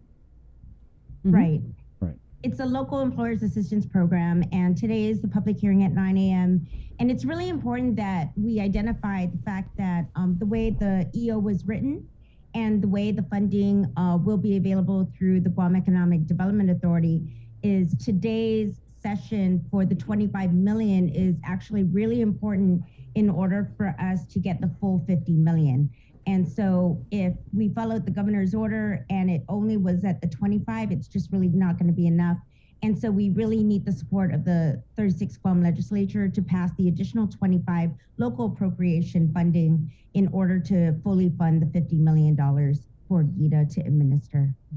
I noticed that there's another bill actually, and this one was by Senator Frank Blas Jr., and it's $37.5 million for Bill 216, but there hasn't been a public hearing scheduled for that one. No, not yet. That one was recently just introduced, and so a lot of coordination has taken place regarding 214-36. We actually had a roundtable discussion with senators, several of the senators, led by Senator San Augustine, who was standing in for Senator Shelton. So we've already had the roundtable discussion regarding TARP. And so that took place a couple weeks ago. And then the governor came out with the EO, and we've had stakeholder meetings with GITA as well. And so the next step is to get this fully funded through local appropriations. How hard have you guys been working the senators and the legislature for this? Does it have support? Yeah, I think that several senators had questions, especially when it was under the initial plan. But I think now that of course, the governor has come out and shown support and written it in an executive order, I think the Democrat majority legislature will certainly, I would think that we have a lot more support than we did earlier. And especially with GITA leading this and already pretty much adopting the fact that they're going to administer this program. And they've gone to great lengths to take what they've done previously in all the series grants to really design it similar to how the other SBA or GITA programs have been. So a lot of attention to detail has taken place. And so I think that between the legislature and the governor's office that they're a lot more comfortable with that, because it's not just like we're pushing just for funding. The program has pretty much been designed. And so today's public hearing, we're hoping that, again, they're fully supportive, but we don't make too many changes, because if GITA were to administer it, adding more rules and regulations or changes to the eligibility or things like that, would only further delay this. And so we were really hoping for session to take place and then it to go through committee so that we could see this funding roll out in time for December. So businesses are a little bit more strengthened for the beginning of the year. Mm-hmm. So TARP, you said you guys had a roundtable on TARP? Yes, we actually had a roundtable on TARP because there was a resolution first introduced by Senator Frank Blas. And so because tourism falls under Senator Amanda Shelton, she felt it was appropriate to hold a roundtable discussion. And so we had that informative session a couple weeks ago. And so it was actually, I think I spoke to you guys on Friday right before it, and it was good. It was probably one of many that we really should have had. And honestly, this has moved rather quickly.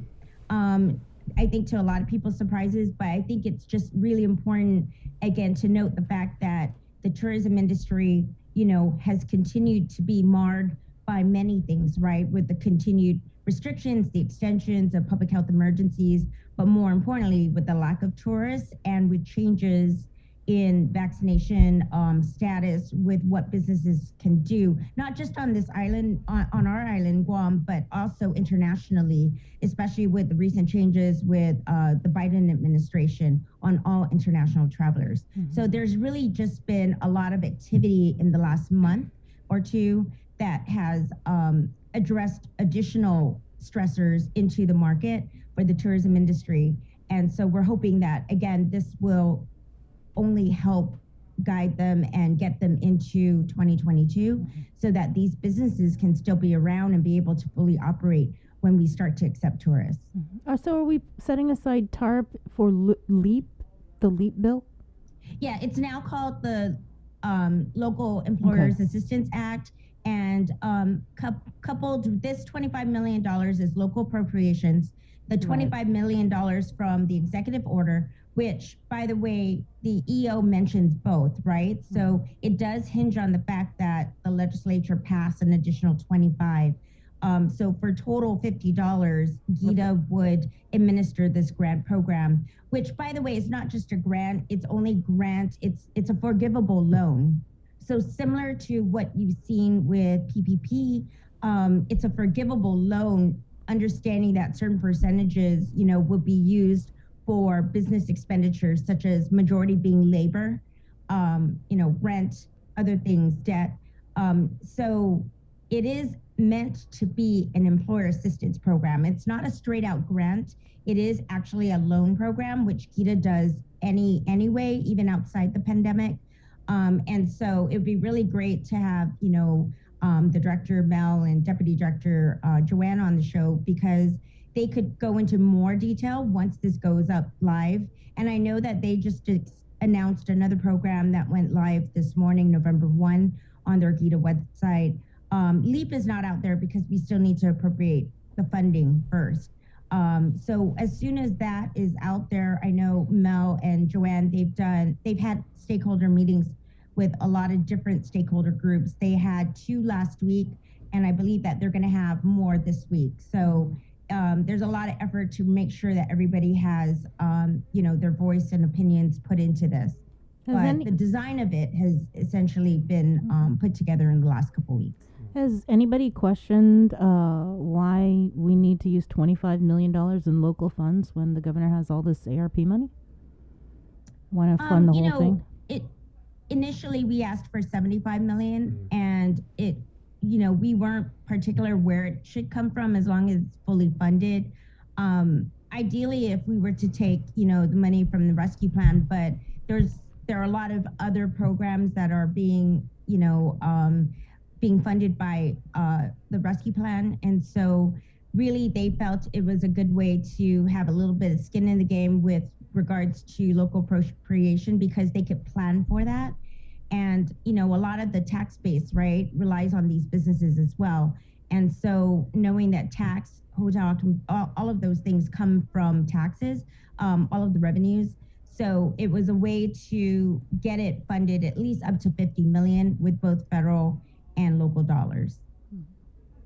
Yeah, Mary, I got a question, because I remember the last time you were on, Jay Merrill was here as well, and I remember when speaking to him, I said, can you speak to the effectiveness of this program back then? And he said, well, it's a good start. And do you anticipate that sentiment kind of like really being emphasized today at the public hearing to kind of drive home the point and kind of like, really prove that, this thing is not, a complete, stopgap solution, but, Yeah, it's not a stopgap. Yeah. It's definitely more of a bridge. Mm-hmm. And there are details within the program where, they have to use the funding by a certain time. It's meant for certain types of expenses, as I said earlier, but it's also, you have to operate within a certain period, rehire. So it is really intended, again, as an employer's assistance program so that businesses can rehire.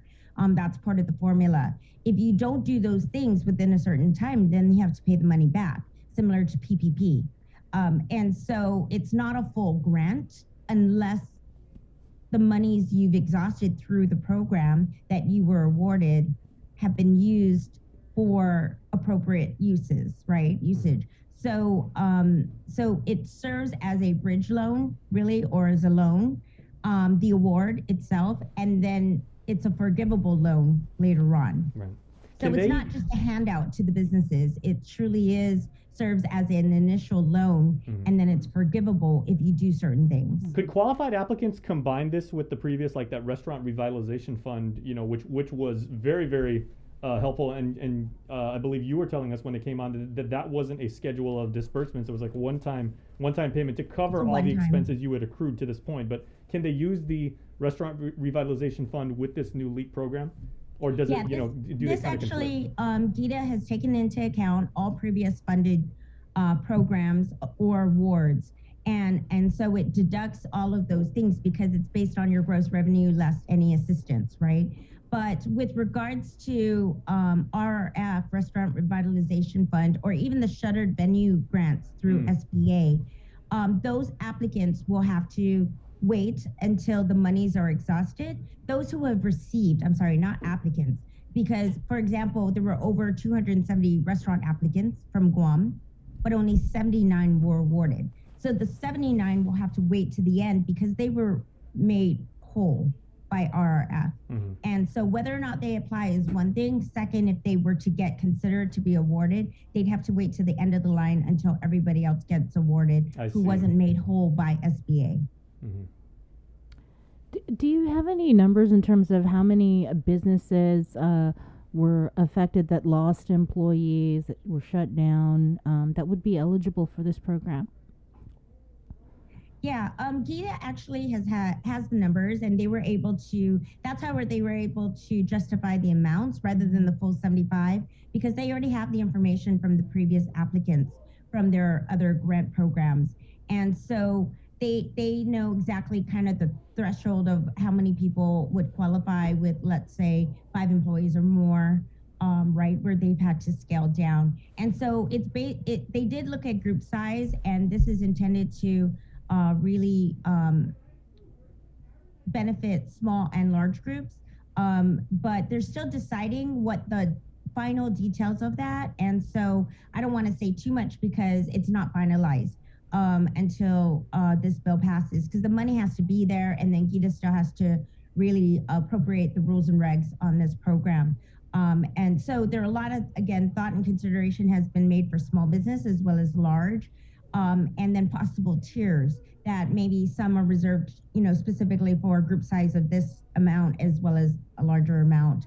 And it's, again, not just for, it's for everybody in the tourism industry. And you have to keep in mind, it's not just restaurants, optional tours, transportation companies, retail. There are a lot of ancillary services too. So although this intent is specifically for tourism-related businesses, there are so many businesses who rely on tourism as part of their business model.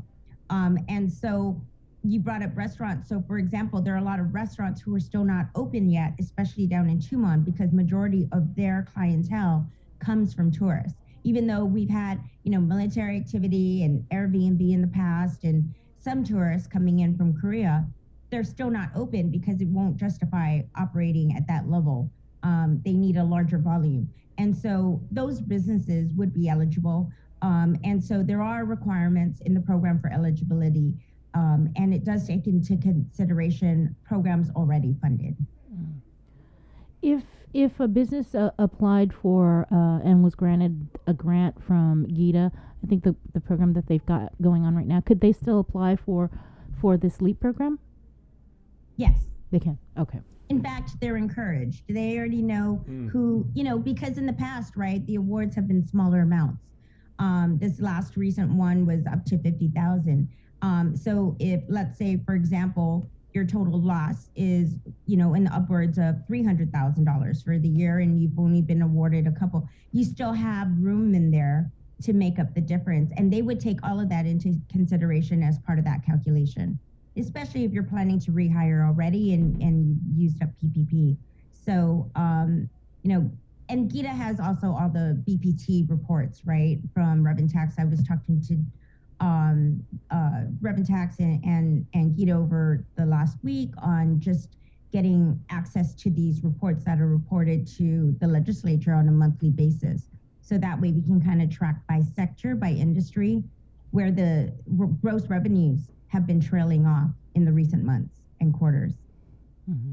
So how have the businesses under JHRA been doing in this surge, and since the governor implemented her restrictions? I did a special segment in Zoom with Nestor, and I've also was interviewed by Jason previously with the data that we've collected on our economic survey. And so since Executive Order 2021-19, we've seen businesses drop between 60 to 85% for a lot of these restaurants, especially in hotels and restaurants. So although retail, they're open, I'm sure that it has impacted their businesses as well. But we have it broken down by industry. I can share that with you guys. We're actually putting together some graphics and informational flyers that better summarize it. And so we're planning to get that out this week. So I'll share that with you when we get it, when we finalize it. Yeah. Mary, very often in public hearings, it's not necessarily the testimony that's presented, although that carries a lot of weight, but also who shows up and, and in volume and everything like that. Do you have any idea, are there who among who might be considered heavy hitters has committed to showing up and, kind of lending their voice to this argument? I think a lot of the, the same people who have been behind TARP will definitely be there.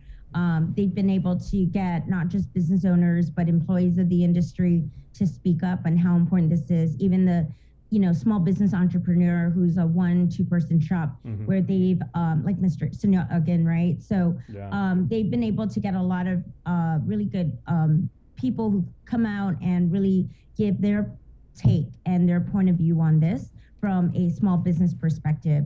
What GHRA has done is shared the information, but also encouraged everybody. A lot of people aren't too comfortable with providing oral testimony. So we've invited people to submit written testimony at least. And I know that a lot of our hotels and restaurants are certainly planning to submit written testimony. Some of them will be present, but they've been encouraged to send it directly to Senator San Augustine and Senator Shelton. So if you cannot provide oral testimony today at 9 a.m., we encourage you to provide written testimony. Yeah, I think if Mr. Uggan, I'm sure, Bree and Chris would probably agree, if Mr. Uggan makes that kind of anecdote that he did when he came on our show and said, and he goes, I'm not knocking anybody else's operations, but at Valley of the Latte, like anybody can turn off an ice cream machine, but at our operation, I still got to feed the pigs. I got to walk the horses and everything like that. It's not that easy.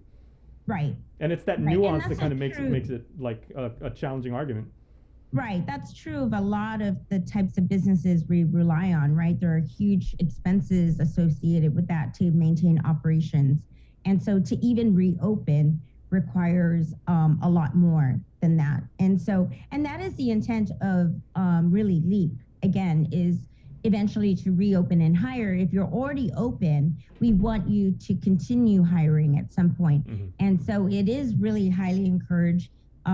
It's designed for that. And so it's to help reignite the economy, help really provide a safety net for a lot of these businesses in the tourism industry that have to rely on lower revenue streams because we don't have tourists yet. And so they have to be able to sustain themselves in the next 3 to 6 months to a year until tourism is really back to where, even 2 years, right? So I think that's what Jay really meant by it's really just the beginning. We don't know how long this is going to last.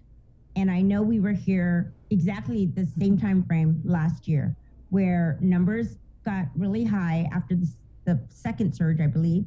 And then they started to come down right around the holidays and then they peaked again. So always after summer, numbers peak and then they start to subside. And then with the holidays and gatherings and things like that.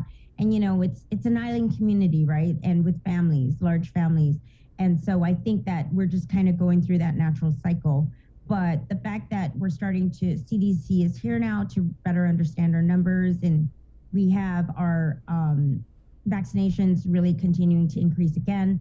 I just think that at some point we're going to see some changes and I really hope to see that because, between kids in school as well as businesses and people need to get back to work. I thought that was interesting. I passed by the bell tower on Saturday and I saw the lines for people lining up. And I know several people, private businesses who've held job fairs.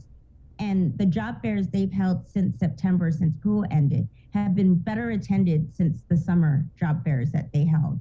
And so I know that people are going to need to start looking for work because we know the federal dollars have really ended.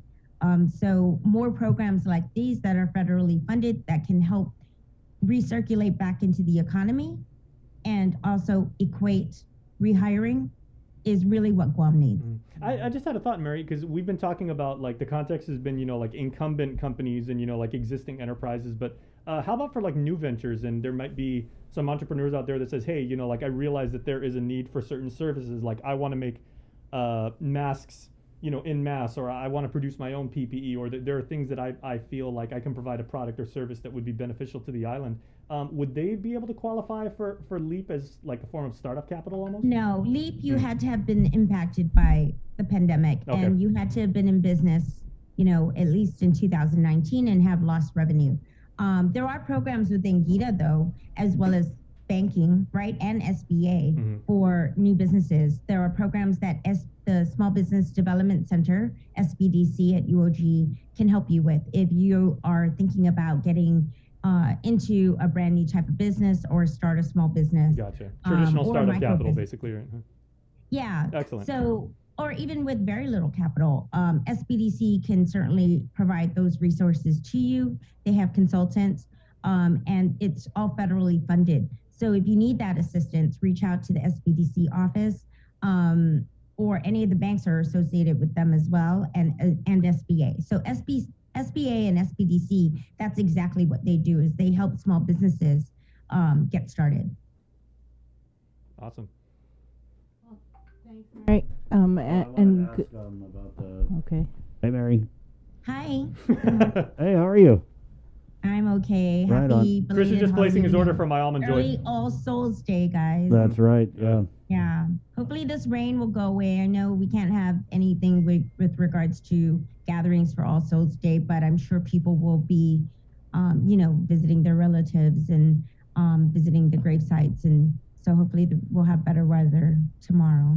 Hopefully. But it's All Souls Day in Saipan. I don't know why we don't have the same. Oh. I wanted to ask about the Afghan commandos. I know you've seen the stories.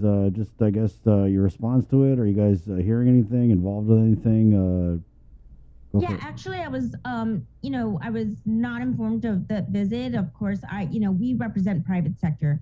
And so it's interesting that the conversations are still taking place and there is still that effort. And I understand that maybe the areas that they've already secured have been maxed out or starting to get maxed out. What I do have to say, from what I understand with regards to military and our relationships with the military and our recent meeting with the Admiral, is that, there hasn't been any real strong consideration for Guam as of yet, just because of our sheer size. And every facility or location they have chosen have been inside the fence. So they have selected military bases or secured areas that, because it's not just security for the people, but also, the community around where they live. But there's a lot of services they have to provide, I'm sure, like medical and other things that they need to provide assistance for these families or refugees and their families. So there's a lot that has to come there. And I know that the recent article that you guys covered mentioned a lot of ancillary support. And so that's where we've had the discussion that we understand that if they were to bring them to Guam, we would more than likely provide the lodging for ancillary support, which is no different from any type of mission that comes to Guam or around Guam. There is an exercise coming up in November, and so that's related to Cope North again. And so we have awareness on that in the next month, or this month, sorry, we're already in November. And so that's taking place this month. And so if there are additional military activities related to the Afghan refugees, I'm not fully aware of that just yet. And so I'm sure if it starts to become a little bit more formal, that they will start to communicate with us, because we have a really good relationship with JRM and with the lodging services. And that's the relationship GHRA really hones in on with regards to the military, of course, is providing lodging services and also ensuring security out into the community and working with the Guam Police Department with shore patrol, right, types of services. And we work with the Guam USO and the Guam Police Department on that. So that's where GHRA would engage in, is really more from the lodging services, morale, welfare, and security aspects. But I haven't had any official notices or even invites to meetings. So at this point, it's just, speculation, or at least a conversation at a different level than we've had before, which is very interesting, actually. Yeah. So I know that the governor has said in the past that they are ready to stand up and assist in whatever capacity there would be, right? So if that's even having Guam as kind of a phased out approach, or even a temporary placement, or even for the relief teams to come here and stay while they switch out with other locations. Who knows? It could be a multitude of things, not necessarily just bringing in refugees. It could be, a TDY where they switch out teams in between different locations, where they rotate them out. And so we certainly have a lot of capacity in the hotels at this point, since tourism isn't fully back on. And we've been providing a great service to the military in the last year and a half, especially with a lot of increased activity in the region. It is definitely different than what you're normally used to hearing, right? It's because we've got this guy, Glenn Pangilinan from Task Force Pineapple here, and I know he's doing his meetings on the ground. But traditionally, Mary, would you have heard about this from maybe like local military partners first? No, actually, that information comes from higher up, right? So even when we got notification of the Roosevelt, it was like several days before, like 3 days prior to their arrival. Although they had to stay in port and at the gym, it was still a week out before they came to us. But we at least were notified, a couple of days prior to. So I did put some feelers out to see if that movement will be taking place. But right now, just even coordinating anything in November, we have an exercise going on, and we already have rooms reserved for a lot of military personnel around the region. Now, I don't know if they're related to each other, but certainly we're having increased military activity in November again. All right, thanks a lot, Mary, and good luck at that 9 a.m. hearing. And Jason has another question. Okay, just real quick, Mary. Since you are the head of GHRA, I was at Payless yesterday. Just doing some grocery shopping early in the morning, and one of the clerks actually told me, and he goes, "Hey, man, did you hear on Saturday night, because like the day before Halloween, they said there was a lot of activity in Tumon, but he said it wasn't scary, it wasn't dangerous or anything like that. Everybody was socially distant apart, and it was very, very safe. But have you heard at this point, only a mere 48 hours since and everything like that, did the Halloween festivities, let's call it, did it give like a little bit of a boost for activity down there?" I didn't go out into down in that area like to actually participate in like late night. You didn't join a activities to costume find out contest, Mary? Personally, but I heard it was rather busy, and actually played a golf tournament on Saturday for the women's chamber. So. But I did hear it was really quite busy. But, busy could be relative, right? Mm-hmm. For a bar, a busy night for them on Halloween might be their average Wednesday night on a usual basis, right? Or a Thursday night. So I don't know. We don't look at, gross receipts taxes. We actually have the hotels who report that to us, but we don't do it from all business sectors. Okay. So that's why I actually reached out to Director Daphne and to Director Mel Mendiola, Daphne Shimizu and Director Mel Mendiola, because I think it would be interesting to start looking at kind of the trending with other things and how they correlate to each other. Absolutely. On the gross revenues, right? Of how well are we really doing or what is impacted at a certain time when we do certain things, because I want to apply it to our economic survey and make sure, are we on target when our members are telling us this? Because it could be very subjective, right? So it's all relative to each other on how big or small your scale is. And so that's why I did get a note that the information is actually reported to the legislature on a monthly basis. And so it would be too early to tell the results of definitely Halloween.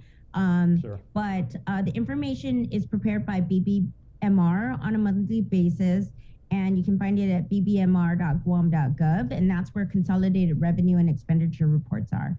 So I'm going to be looking at it just to kind of analyze how the industry and all of the ancillary services around the industry, the service industry performs during this period, because I really want to compare it on, compared to our survey. Sure, and hopefully we got somewhat of a bump this past weekend, just because people were doing what they had to do and be safe and everything. But apparently there were a lot of people in costume walking around the strip. Again, I wasn't down there, so hopefully everybody is still feeling comfortable enough to go out and support. I know that the numbers are at least improving, like doing better than where we were several months ago. But no matter what the numbers are, we should, I just heard your campaign, and Bree said it correctly. Like, I know we're tired of this, we're tired of talking about it, but we still have to do all the basics, right? We have to, no matter what we do, whether it's Halloween, Thanksgiving, or birthday weekend, we have to practice, washing our hands, wear our masks, social distance. And regardless of what it is you're doing, you could be at your grandmother's house, still wash your hands regularly. So that's where I was on Sunday. And so I think that as long as we continue to maintain that or do that and we don't become complacent, then we're going to prevent another surge from happening, which nobody wants. And so hopefully we're out of this, fourth surge, I think. And so hopefully we're moving towards the right direction, and events like Halloween doesn't further impede us. And so I just hope that everybody's continuing to, be safe out there. Thank you, Mary. Thanks, Anything else, Mary. Jay? You good? Okay. Appreciate it, Mary. Good luck today. Thanks, guys. Break a leg. Right. Right on. Take Bye. care. Thank you. Not literally, of course. 7:48. Let's take a quick break and come back with more of The Link next. Good morning. This year, Giving Tuesday falls on November 30th. And though our community is still facing some of the most challenging of times, there's no better time To volunteer, donate, spread awareness, and do whatever you can to help those in need. Let's continue to build a wave of generosity that creates a ripple effect for all in our community. Throughout the month of November, Team KUAM Care Force will be showcasing some of our favorite charities. To inform, inspire, and introduce you to the wonderful things these groups are doing for our community. We're also calling on you to donate to our food pantry and toy drive to benefit the Salvation Army at our KUAM studios. Any weekday between 10 a.m. and 2 p.m. starting on November 1st. Or stop by our second annual donation drive-through event on November 30th. You can also visit our studios to sign our Kindness for Caregivers wall to show our healthcare workers our appreciation. So be a giver and join the KUAM Care Force this year in making a difference this Giving Tuesday. Giving Tuesday 2021 is presented in partnership with our community partner, APL. Better Ways. This holiday season, we're once again bringing together the island's largest array of local vendors for a special innovative way for you to shop, broadcast, and go digital with Team KUAM. Join us on Sunday, November 28th for the annual Christmas Pops Virtual Holiday Market at 12 noon on KUAM TV8 and the KUAM News Facebook page, plus additional show times through December 11th. We'll also be featuring vendors daily with posts with QR codes and links on our social media pages beginning Monday, November 29th, and hosting an exclusive Christmas Pops website for your one-stop shopping. It's a safe and convenient way for you to shop local this holiday season. To reserve your spot, email promotions@kuam.com today. Virtual space is limited. Presented by UOG School of Business and Public Administration. This season, KUAM Communications is ready to go with more games, more championships, and more sports specials guaranteed to bring out the fan in you. Don't miss a minute of gameplay from NBC on KUAM TV8 or from CBS on KUAM TV11. We're bringing you all the action and excitement brought to you locally by Mariana's Irrigation and Landscape and Dokumu Pacific. See what's on TV tonight with schedules, network news and notes, local promotions and giveaways on KUAM Communications social media pages. Like and follow us on Facebook or Instagram now for all the latest and never miss out. The world of television is more exciting than ever. Don't miss a minute of special presentations from NBC on KUAM TV8 or from CBS on KUAM TV11. Every month, we'll bring you the fun and excitement of award shows and red carpet moments, special series presentation, and other great network programs. Brought to you locally by King's Restaurant, Ruby Tuesday Guam, and Dokumo Pacific, giving you more reasons to tune in and turn on. Fall in love with TV again with the best from KUAM Communications. KUAM Communications continues our perpetuation of our Chamorro culture, language, and heritage with features available to our listening and viewing audience, including streaming of Chamorro music 24 hours per day on Isla Digital Radio on KUAM.com and the KUAM News app. Chamorro News Update, weekdays on The Link and the KUAM News YouTube channel. Conversations about life in our Chamorro language podcast, Cuentos Tapoco, with Kin Conception. Seasonal specials, shows, and other features highlighting the beauty of our language, culture, and history. It's a new era of our continued commitment to our Chamorro heritage. Isla, watch, listen, stream. Viva Isla! Here on Breeze 93.9.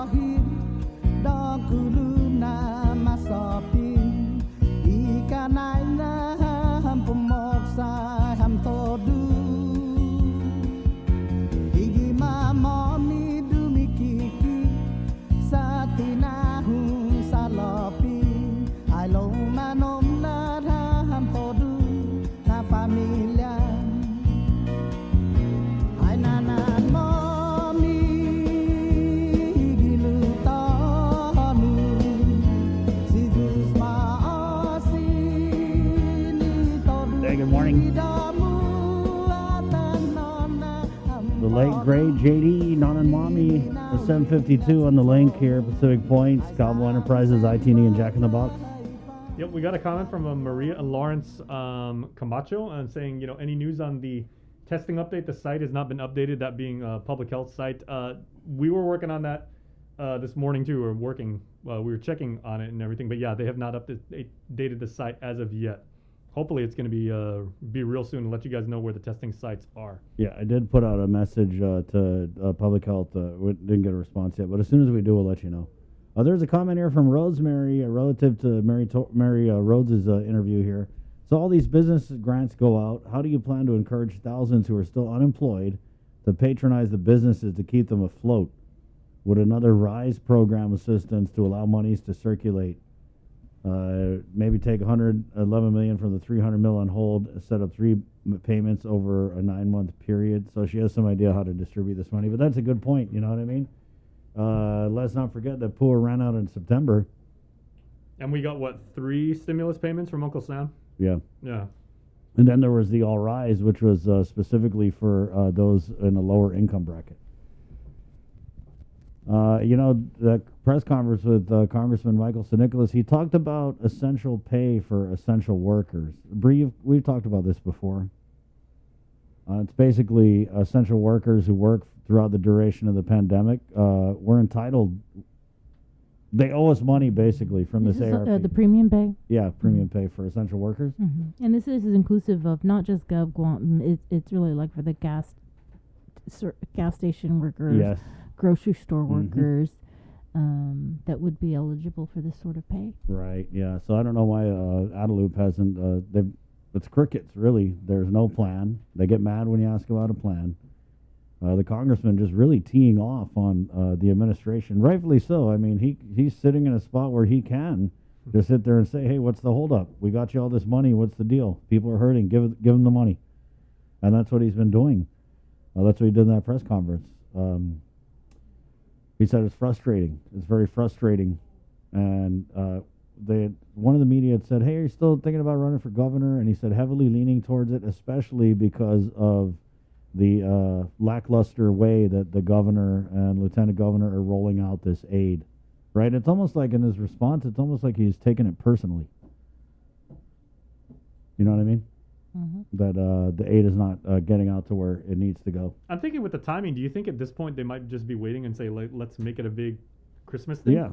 I don't know. For election, dude, everything's election. It's all this money, the reason why they've held on. I mean, what other reason is there? It's like holiday season. No, here's your All Rise payments. That's their Christmas is the re-election. Here's your Thanksgiving, here's your Christmas, here's your New Year's, here's your Hanukkah, here's your Kwanzaa, whatever. I mean, yeah, that's what everybody is saying, is that they're trying to hold on to this money as long as they can so that next year, when it's election, you're going to be getting your little checks and they're going to be sent out an envelope that has Lou and Josh's picture on it. You're going to make sure you know that all the good that happens with the money is coming from them. It's a brilliant tactic, actually, but, the downside of it is, the people are hurting and crying out. It is what it is. 756, last week, Bree, we were able to do a live call here to Rev and Tax.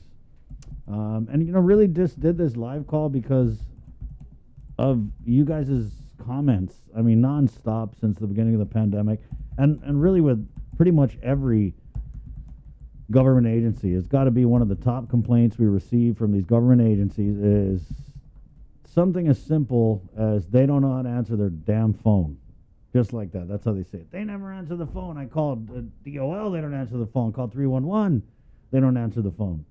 And so we were able to do this live call last Friday, Bree, which was posted up on our KUAM News Facebook page. And, there was a lot of comments in that thing. That was the hint. I'm trying to find it, actually. And we are going to play that clip of Congressman Sinicolas' press conference where I was able to go in and ask him just a bunch of questions, which is more than we're able to do with our governor and lieutenant governor. I thought it was pretty interesting that we got the lieutenant governor of Saipan on this show. We can't even get our own lieutenant governor or our governor. It's nuts. But yeah, some of the comments we had here of our live call, the typical Gov Guam, and the call center, ironically, of all things, Dalai, bad enough they aren't seeing a lot of customers face-to-face, yet they still can't answer the darn phone. If DRT was a federal agency, someone would be getting counseled for not answering their phones. Where's the high-ranking person DRT hired to man that joint? That person needs to be fired. That's Gov Guam. It's not what you know, but who you know, and sometimes, well, leave the rest. They're out fundraising for the governor's re-election campaign at the Dusit Hotel. They don't answer their phones for a government agency. It's sad. All in break, no one left behind for break time. IDA, what we have to go through to get service. You all should know by now they're on break. It's Friday. May Moffin has commented, nothing has changed in the 13 years since we left Island. Jamie put smoke break for 7 hours, 55 minutes. William Ray said, so glad you guys did this. They never answer the phones. And that, I mean, really, Bree, that's the number one complaint we get about a lot of these agencies is they never answer the phones. And sometimes you wonder, like, are they really? They never answer the phone? Like, you hear these people like, yeah, I called 15 times, they never answer the phone. And I mean, you don't know until you're doing it yourself. And we did it ourselves, and we got no answer on multiple lines there at the Reventax call center, which I think is really a shame because they brought on a political hire, and I believe she might even be the village leader for the Lou and Josh campaign in Molesso. So they brought on this lady, Julie St. Nicholas Cruz, I think in June, and then a month after she was hired, she was given an $11,000 raise to head this call center that, ironically, you have to keep calling for them to answer. So maybe undeserving of that $11,000 raise. Maybe we should. Did you say in a month? Well, she was hired, and then in a month she got the director, Daphne Simmers, who signed off on a $11,000 raise for her a month after she started. When does that even happen? I mean, I swear to God, I would have a heart attack if a month after I started at KUM, they're like, hey, guess what, guy? You're getting 11 grand. Just, no. Yes. Wouldn't you guys freak out? I think when I hit my 15th year, Sabrina and I got to share a stapler. Yeah. You got your own. It was a swing. It was a nice stapler. There was a swing line. But that's how these guys are, because it's not their money. See, when you're using our money, you can do things like reward your supporters for getting you votes in the villages. And it's so funny because, man, I went through this incredibly difficult process to get information from Reventax and the deputy director. I mean, it was like I was just asking simple things like, hey, what's the update on the all-rise? What's the update on the child tax credit? It took 6 days to get an answer, which is ironic because that's how long it takes them to answer the phone over there. But when I did ask about this specific employee and this $11,000 raise that this individual had got, and it's really making a lot of waves at Reventax because, you know, Reventax, who really does the work there? It's the classified employees who've been in DRT for, decades. And guess what? They never got $11,000 raise. They don't make as much as this political hire does. How much was she making? Hold on, let me just pop it up. I don't get the docs out. Let me find that here. What's her name again? Julie. Oh, yeah. So I'm looking to... Yeah, so she started at... Here we go. Yeah, she was hired on, I believe in June, and then July she was given an $11,000. She went from $45,000, $14 a year, to $56,268 as a special projects coordinator. Now these are the political hires. Anytime you see like a special projects coordinator or a program coordinator, these are the people who, because it's unclassified. See, there's classified where you have to apply and you got to wait just like every other regular person. But if you're all in, they get you in the unclassified, which is political hires. And that's where you just waltz in like, hey, we're hiring this person. Yeah, they're going to start at 45, but in a month we're going to give them 11 grand raise because they're buddies with, they're from Molesso. So that's it. Yeah, and it's just really sad. But the answer that I had gotten when we had asked for information on this specific hire, let me just get this to you guys here.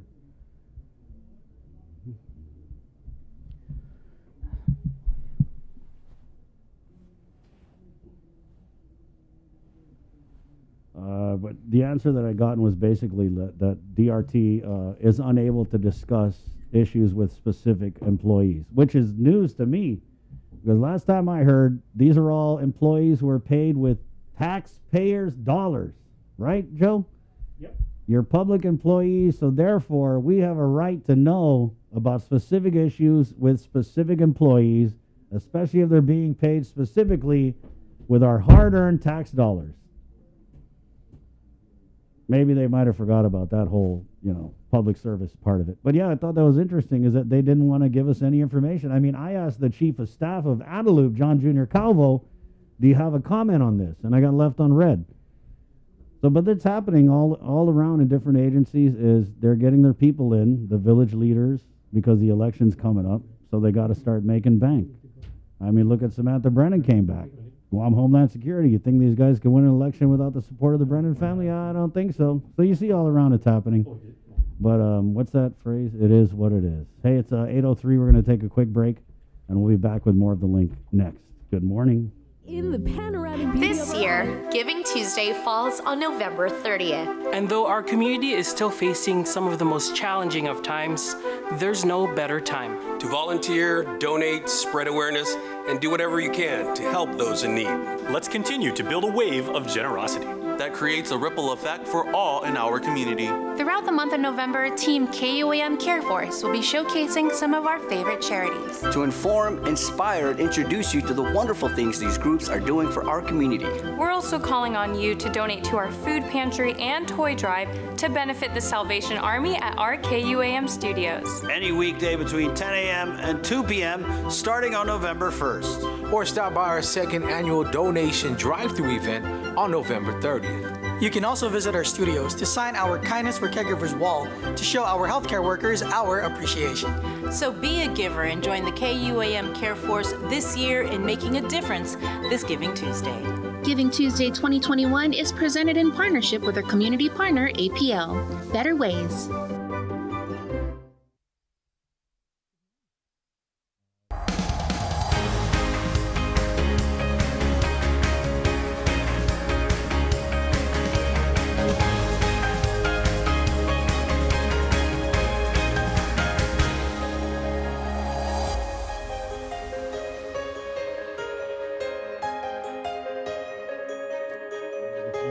Good morning.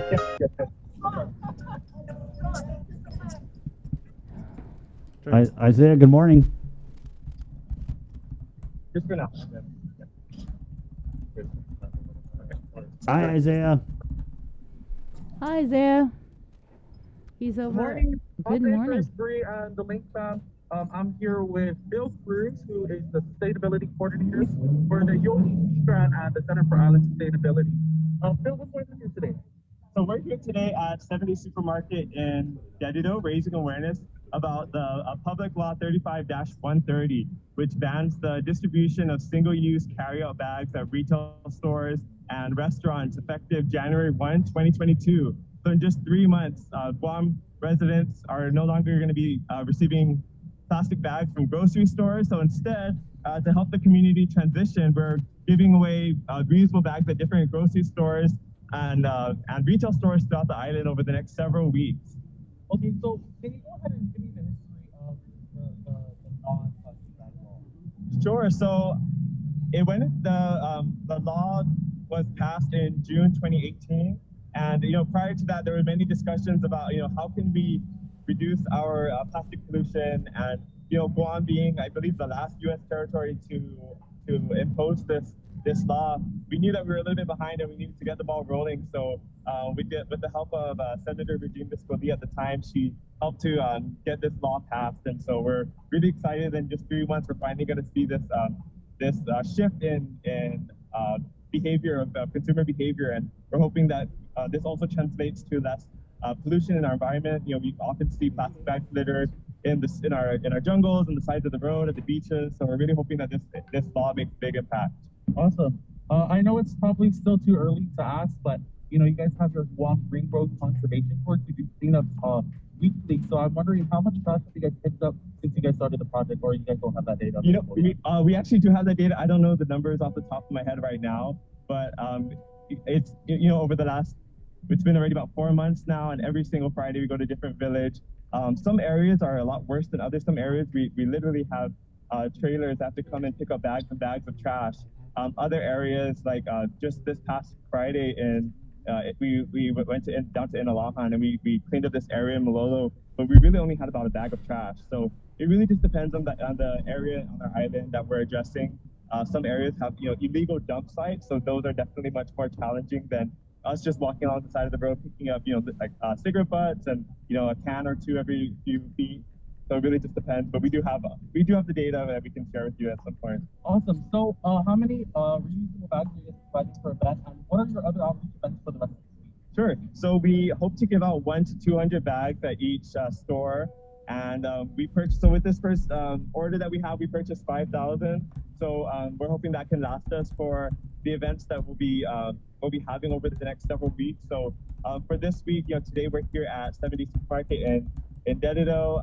Then on Wednesday we'll be at Half a Day Market in Jigo. Thursday we're hoping to do 2 places, hopefully the Market Store and Gangnam Mart in Tumuning. So our goal is to kind of go to the most populated villages down to the less populated villages. Okay, and so why is it? You seem so passionate about this. Why should island residents start using reusable bags instead of plastic bags? Yeah, so one thing that we were having a discussion about, how are the people of Guam going to feel about this? No more plastic bags, and we understand that plastic bags are extremely convenient. It's very easy to go to the store, not have to worry about bringing, some type of container to hold your things and be given a free plastic bag. And then, people take it home, they use it for a trash bag. But a lot of times we just really take a step back and look at the impact that distributing plastic bags like in this way has on our environment. Seeing with us, we see all the trash when we do our cleanups at the weekly at the different villages. Going to the beaches, you often see plastic bags littered. So I'm hoping that people will take a step back and see the harmful impact that plastic bags can have on our environment, and making a small step and a small behavior change like bringing your own bag is a big step towards a more sustainable future. Okay. Anything else you'd like to add on the Market Stores? Okay. I guess if people have more information, you can always visit us at guamgreengrowth.org. You can also follow us on social media with Instagram, Facebook, and Twitter, and it's just at Guam Green Growth, one word. Awesome. Okay, so the community is invited and has an opportunity to stop by 7 Day Supermarket until 8:30 this morning, so you have about 20 minutes left to get a free reusable bag until 8:30. This is how the bag looks. Reporting live in Dedido for KUAM News, Isaiah August. Back to you in studio, Chris and Bree. Thanks a lot, Isaiah. In your newscast now, since Friday night, Guam recorded 3 additional COVID-19 related deaths. The 236 COVID-19 related fatality occurred at GRMC on October 14th.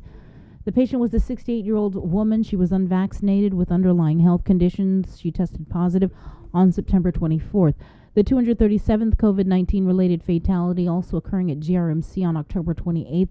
The patient was a 64-year-old man who was partially vaccinated. He tested positive on the 10th.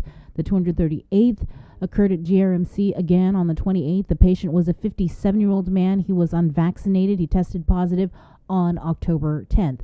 As of Sunday night, the Joint Information Center reported 53 people are hospitalized for COVID-19. There's also 1 pediatric admission. 10 patients are receiving ICU level of care, while 7 are on a ventilator. The JIC also reports that out of the 53 hospitalized patients, 25 are vaccinated, 28 unvaccinated. Public Health reports a preliminary case count of 170 new COVID-19 cases from 1,868 specimens analyzed since Friday. Additional results are pending analysis and submission from other clinics and will be reported today. To date, there have been a total of 18,208 officially reported cases, 238 deaths, 2,277 cases are in isolation, and 15,693 have recovered. As of October 29th, the CAR score is 18.8. To date, a total of 123,866 of Guam's eligible population is fully vaccinated. As for booster shots or additional doses of the vaccine, the following have been administered: 10,467 doses of Pfizer, 3,135 doses of Moderna, and 81 doses of the J&J vaccine. Additionally, as of Saturday, shots are no longer being offered at the vaccination clinic at the Micronesia Mall that has been shut down. Meanwhile, according to the Guam Department of Education's daily COVID-19 report for Friday, the 29th, there are 10 new positive cases involving students and one involving an employee. The 10 student cases were identified at 1 at CL Taitano Elementary, 1 at JQ San Miguel Elementary, 1 at MU Lujan Elementary, that's 3 at MU Lujan Elementary, 1 at UPI Elementary, 1 at Jose Rios Middle School, 1 at Ukadu High School, and 2 at Southern High. The one confirmed positive employee case was identified at Juan M. Guerrero Elementary. The Archdiocese of Agana announced Catholic schools have 10 new positive cases of COVID for the period of October 22nd to Friday. 9 are students, 1 an employee. The student cases were identified at 3 from St. Francis, 2 from Bishop Bumgarner, 2 from Santa Barbara Catholic School, 1 from Academy of Our Lady of Guam, and 1 from the Dominican Child Development Center. The employee is from Mercy Heights Catholic Nursery and Kindergarten. The Archdiocese stresses that a positive case reported from a school does not necessarily mean that the individual contracted the virus at the campus. Meanwhile, KUAM is still trying to confirm with Public Health whether or not a team from the CDC, the team of deployers, has actually arrived on Guam. We've been checking on that since Friday, but have not received a response yet. We checked again this morning, and we are still waiting to hear whether or not this CDC team of deployers has arrived to look into Guam's increasing dead on arrival cases, as well as to support case management. Once we get that information, we will, of course, pass it along. As for the case count in the CNMI since Friday, there were a total of 14 new COVID cases, bringing the case count there to 312. With more news now, here is Tyler Matanani. This news update is brought to you by Pacific Points. Do more, get more. Buenos dias, half a day, everyone. I'm Tyler Matanani with your headlines here on The Link. Congressman Michael San Nicolas says Guam is still on track to receive millions from President Joe Biden's Build Back Better infrastructure spending plan. The delegate also celebrated a major breakthrough in the ongoing battle to include the territory in the Supplemental Security Income, or SSI, program. Although a vote is pending before the Committee on Rules, we're pretty certain that items that are in the package at this time are likely going to be retained in the package. Congressman Michael San Nicolas says some of those items that remain intact include $31 million for community block grants, $9.6 million for public housing, $27.5 million in home investment partnerships, $18.7 million in the Housing Trust Fund. Those funds can be used to, of course, build inventory. They can be used to provide down payment assistance for low-income families. They can also be used to provide rental assistance for those outside of the Section 8 program. There's also $150 million for school infrastructure, $45 million in highway funding, the extension of the child tax credit for another year, an increase in support for childcare for families, tuition subsidies, and the big one, $345 million for the construction of a new hospital. I'm hoping that, as this $345 million materializes, we can see $300 million in relief make its way out from that withholding that the governor has been doing. And there's a lot of things that can be done with that. We've never done anything for essential workers. So if we're looking for a pool to do that, that's definitely something that can do that. We also could, of course, provide more subsidies to help businesses employ people and begin ramping up our workforce development to get us ready for tourism reopening. Governor Lulian Guerrero has not provided a spending plan for the almost $600 million she received in American Rescue Plan funds back in May, but she has made it very clear that she's setting aside $300 million of that to build a new hospital in the Eagles Field area of Mangilao. There's a whole host of things that $300 million can be used for, and there certainly isn't a shortage of need. What is needed and what the congressman has been fighting for is parity with the SSI program. We have secured supplemental security income for the territories. That's going to basically make SSI available for Puerto Rico, Guam, American Samoa, and the U.S. Virgin Islands. This is something that we've been working on since day one of when we took office. and we were able to. We're just so happy to see the language was able to make its way into this package, this negotiated package. The Rules Committee expected to vote on the Build Back Better measure next week. It'll then make its way to the House and then on to the Senate. The inclusion of these provisions, according to the congressman, follows over 2 months of intense negotiations. San Nicolas adds they're also very fortunate for the leadership of Guam GOP Chair Juan Carlos Benitez, who has pledged to support the Guam provisions and committed to penning a letter to congressional Republicans urging retention of Guam language in the bill. For Guam's News Network, Chris Barnett reports. The Oversight Chair on Utilities shedding light on what he believes could be questionable procurement involving the Guam Power Authority. GPA, however, is hoping the Democrat lawmaker will stop with the negative energy.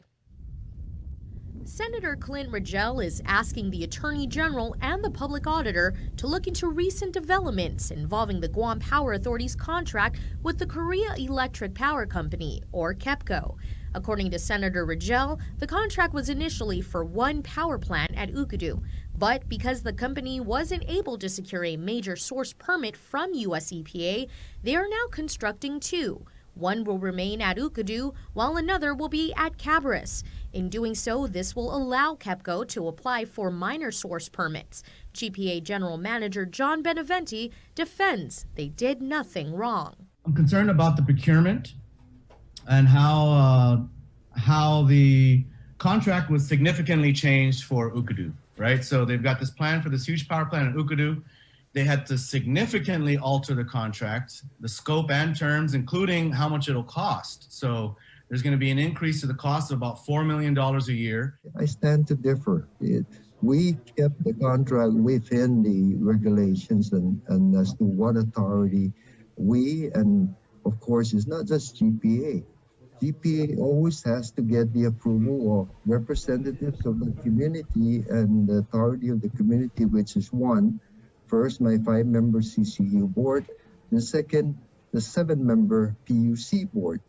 The senator adds the changes also push back the duration of the contract with KEPCO to 2049, which is a full 4 years after the requirement for 100% renewable energy. Senator Rogel has already received a response from the public auditor, who said it was out of their jurisdiction. He is still waiting for feedback from the AG's office. The U.S. Census Bureau has released the data from the count it conducted last year. As of April 1st, 2020, Guam's population was 153,836. This indicates a 3.5 decrease from the 2010 census population. The housing unit count was 51,555 in 2020, which represents an increase in 2% from 2010. As for the count in the NMI, the population was 47,329, representing a decrease of 12.2% from 10 years ago.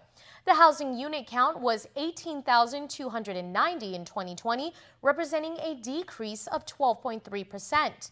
The results of the census determine federal funding into essential services such as education, infrastructure, and emergency services for the next 10 years.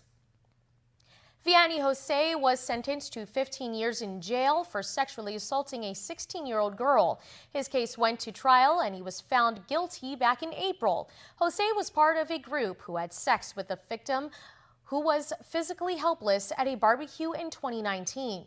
Burton Borja and Dwayne Pilette are serving 4 and 6 years in jail for their role. Jolene Lee Rankin, who obtained video of the incident from one of the men's phones and then distributed it on Facebook Messenger, was also charged, but will not serve any time in jail because of her cooperation.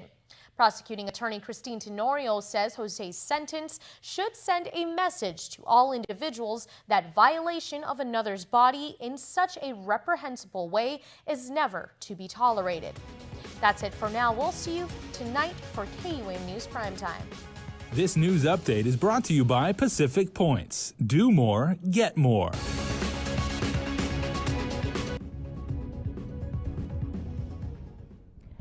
Excuse me, and we're going to head into the Zoom room to check in with Landon or Brandon? Landon Idolette with the Brandon. Brandon. Sorry, Brandon. Brandon. I'm sorry.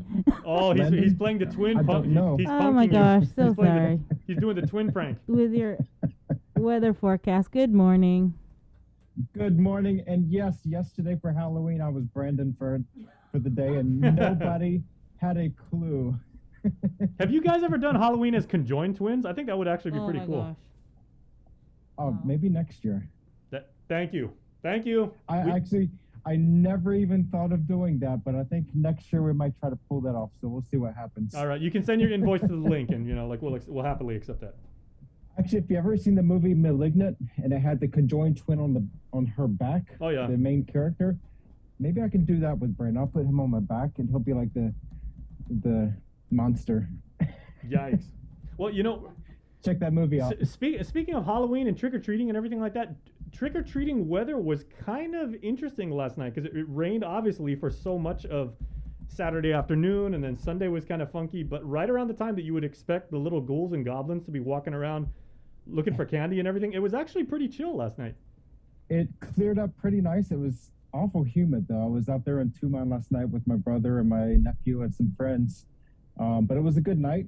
A lot of weather, showers and thunderstorms in the morning across the island, but it cleared right on out by midday, and then it was a beautiful afternoon otherwise. I was out bush cutting on Saturday, and of course that was my quarterly bush cut. So the sword grass is probably upwards of 12 to 13 feet. Apologies to the Dededo mayor for my yard.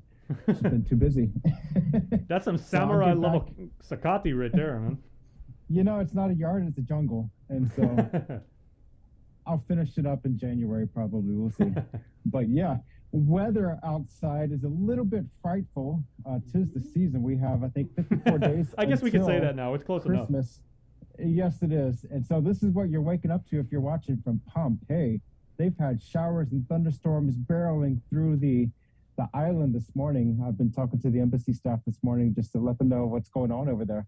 But a lot of weather out there, and that's bouncing around. But it's just a small convective cluster, nothing organized. So that's the good news. But locally, we've had that surface trough.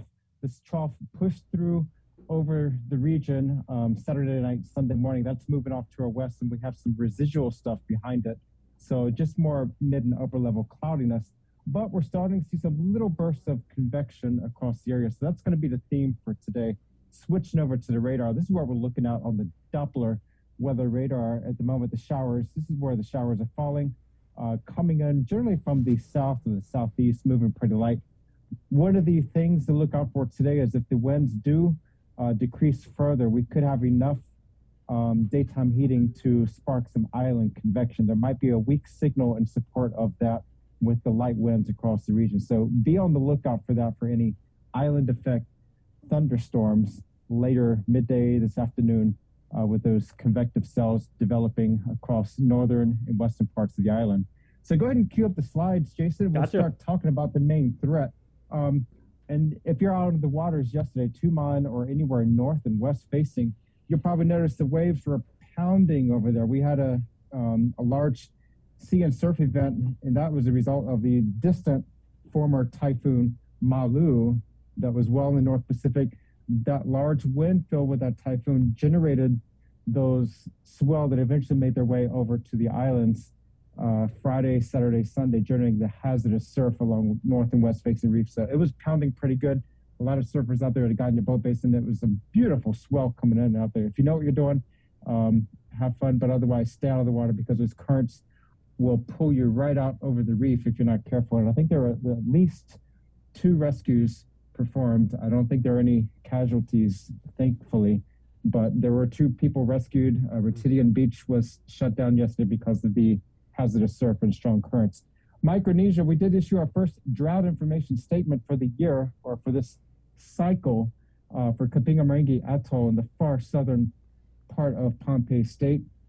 This is going to be probably the first of a number of biweekly statements coming from us for the drought conditions across parts of Micronesia. Elsewhere across Micronesia, very wet. So again, the next slide showing the surf advisory for north and west facing reefs. That's anywhere from Apra Harbor, north facing commercial Glass Beach, all the way up through PD, Asin, Adaloop, and then on up and around Tucson, Oka Point, Oka Cliff, Tangisan Beach, and then on up around Retinia. So any of those beaches, north and west facing, do be careful because its currents are strong. The waves are high, but they will be decreasing rapidly through today and tonight and into Tuesday as a swell subsides from that distant storm. And again, when in doubt, don't go out. Avoid those rip currents at all costs if you're not a good swimmer, if you're just going for fun. Stick to beaches with a lifeguard on duty so that you can be safe and more protected from anything that may happen. Otherwise, swim with a buddy. But when you're in doubt, don't go out because those rip currents will take you by surprise and you have to know how to survive those. The next slide, very wet October. And we discussed this a week ago last Monday about the excessive rainfall we had. October was the wettest October on record, I believe, for our office. We had, for the month, 26.68 inches of rain. Normal for the month is just under 13 inches. So it was a very wet month. And none of that came from tropical storms or typhoons. It was just from surface troughs, convergence, island convection, and weak disturbances passing through the area. And it dumped over 2 feet of rain for the island. Yesterday, we had 1.25 inches of rain across much of Guam, just to finish off the month. For the year, we are above average for rainfall. And recall a couple months ago, we were about 2 feet below normal. And now we're above normal for the year. So we I was going to say, yesterday, that was just kind of like cherry on top of a very, very wet October. Right? That's exactly it, just to finish this off. And so I think we had 10 days of an inch or more of rainfall for the day here at the airfield. So that was a pretty wet month. We'll see what November plays out for us. We are in a La Nina advisory, so that means possibly improved conditions for our tropical outlook, meaning any remaining activity will be kind of a decreased chance for tropical cyclones across the Mariana Islands with a shift more toward the west and north. So that is good news for us, but does not mean in any way that we are out of the woods at this time. Some of the longer trends in the models showing about 10 days out, more of a established trade wind pattern across the region from Micronesia all the way across the Mariana Islands. So we could be seeing a gradual trend as the seasons start to battle it out between dry season and wet season. And so, again, we are in that transition period coming up by the end of November into December, where we start going from the wet season, the tropical wet season, to the drier season. So change is afoot, but we are not out of the woods yet for tropical cyclones.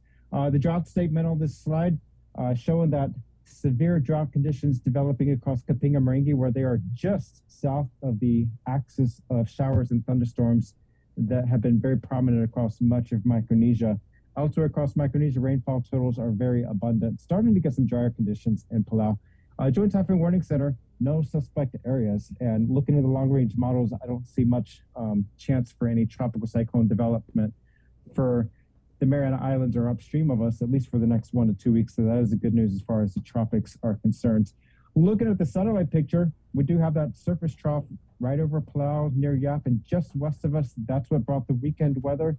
That is moving off toward the west with more of a trade wind ITCZ type setup across eastern Micronesia near Pohnpei with that convective cluster there this morning.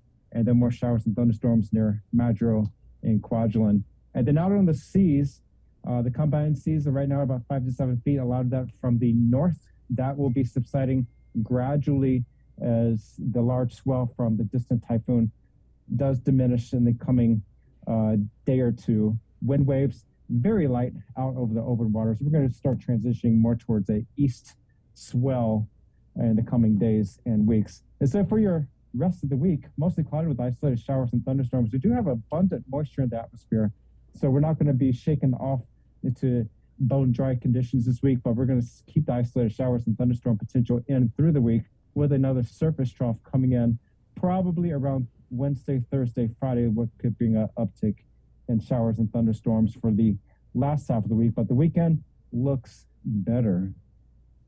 Okay, so for those of those students who are watching right now, you know, like getting ready to play high school football, should they maybe be expecting like, you know, kind of like Friday night lights, nice, you know, dry gridiron conditions, or is it going to be like one of those, you know, if I'm a running back, I'm going to take the ball and then I'll get hit at the 25 and I'll hydroplane all the way to the 30? Yeah, you want to have the cleats just in case. Okay. I'm sure there's going to be a little bit of a saturation of the soils, but spotty showers probably Friday night, but not a washout. Good tip. Good time to watch football too. All right, man. Appreciate it. Thank you. Have a great week. All right. We'll see you next week. On Saturday, dozens of people participated in the Guam Freedom Coalition's March Against Mandates. Here's more from that protest. So I'm here personally because I think it's important where there's risk, there must be choice. And now that they're rolling this out to the children, as a mother with a child who's 9 years old between 5 and 11, I think it's important that we really think about mandating something that right now there's still so much uncertainty still. There's only been 3,000 kids in that age group that have been followed for 2 to 3 months. That's not nearly enough time for long-term adverse, to find the clinical studies. So the mandates in general, as far as pushing this vaccine and mandating it, where there's risk, there must be choice, and that's what I'm here for medical freedom. And as someone who has experienced subacute and long-term adverse effects, not from this, but from previous vaccines, it's important that we consider everyone's health and wellness. And the vaccine may work for some, and may be healing for some, it's harmful for others, and that needs to be considered. Where there's risk, there should be choice. And risk, I had 2 friends die that were vaccinated from the vaccine. And it was in Texas. And her daughter is a nurse practitioner. So they got autopsied. But the thing is she got the first shot and she had a bad reaction. And the second shot killed her. And so that to me is a sign that we need to have choice. We need to have choice. I have taken care of my body for many, many years. I've taken supplements. I've done lots of things to keep my immune system up. I have, and I don't think that it's, I don't think that it's right to have to put something in my immune system that could And covering actually that protest was Tomas Manglonia. Good morning, Tomas. Good morning, everyone. Did you stay dry? Try to. Yeah, everyone braved the rain to let their voice known. I think folks who saw it too agreed that it was one of the larger, more sizable crowds. I think at least 50 people were there, and they of course started at the roundabout, then marched over, and got to speak to a few of those who were there. And we also have a video over on our Instagram and Facebook if you want to take a look at more of the photos from that protest on Saturday as well. Tomas is not the first protest that they've had like this. This is the second one, right? I thought it was the 12th. There's been a bunch of different protests going back to last year. Right. It was Right. the second. But like you said, this was the most attended one so far. So why do you think that is? Well, I think because of the forthcoming mandates and I guess awaiting the CDC recommendations for the 5 to 11-year-old shots coming in. And so, it was in response to that. Lots of also children there. I mean, it was, Halloween weekend as well. I believe they also had candy at their booths. So, so they're looking at our Instagram and social media pages, people are waiting for the next protest to happen, and people are saying they're going to join that next one. But also, per usual, people saying, to follow the mandates, and others who say that they're what everyone was repeating at that protest, which is if there's a risk, there should be a choice. Well, were you worried at all? Would you wear your mask and all that? I was not worried. No, I think everyone was demonstrating peacefully. So it was, it was it was at least my first demonstration for this event that I attended as well. In the rain. In the pouring rain. Yeah. And then also tonight we have a new episode of Pacific Matters that is dropping. And that one features the Northern Marianas College. They're recovering from 4 disasters. Typhoons and now this pandemic, and as we reported over the last week, they are closed at least for the next couple of days because of a COVID-19 positive case. But we did this interview before the outbreak on Saipan happened, and we will share a bit of that right now, and you can tune in tonight after primetime as well. The Northern Marianas College has withstood many challenges, and in its recovery, newly appointed President Dr. Galvin De Leon Guerrero is navigating uncharted waters. The college has been through four disaster declarations in the past 6 years. So we often talk about Typhoon Sodalor and Mangkhut, and Yutu, but there have been other typhoons, including Typhoon Mangkhut. So you have 4 federal disaster declarations. You also have, we've had austerity measures that we've had to endure. We've had a global pandemic. And there's also been, quite a bit of, in the past decade, there have been almost half a dozen presidents at the college. So there's been a lot of leadership instability as well. But despite all of that, the college PROA and everyone here has been extremely resilient in responding to and adapting to all these challenges. And whether it be rebuilding a brand new campus here on Saipan, or providing new programs, or just continuing to increase enrollment and graduation rates, the PROA tribe has done a fantastic job. And I feel incredibly blessed to come in and to have such an amazing team. In preparing for this job, I thought I knew everything I needed to know about the college. But these past 3.5 months working with everyone has led me to realize that I feel incredibly honored to work with everyone. And in a way, I don't feel worthy to lead them because they've done so much on their own. So to me, to come in and to provide that extra wind in their sail to help them continue the momentum that they've built over the past 5 to 6 years it's been a privilege. And these are exciting times for the college. Despite all the challenges, and perhaps because of them, these challenges have positioned us to really succeed moving forward. For instance, if it weren't for the typhoons, we wouldn't have been able to avail of tens of millions of dollars in federal funding to rebuild our facilities. That money never would have been able to come from the local government.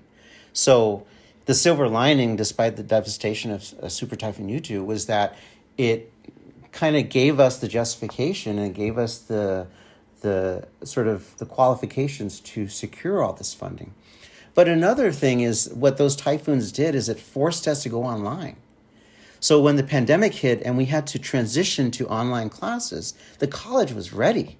We had the infrastructure we needed, we had the tools we needed to quickly transition online. And while most other colleges took weeks or even months to reopen just online classes, the college was open within a week after the lockdown was implemented here.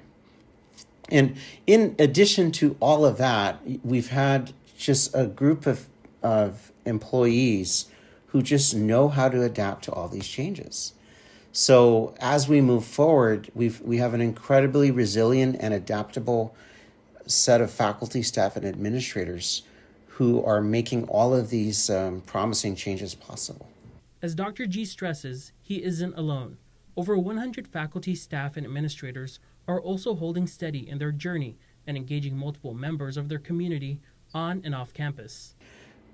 When it came time to develop a new strategic master plan, or to develop the facilities master plan, or to come up with COVID-19 mitigation protocols, faculty, staff, and administrators were all engaged in the process.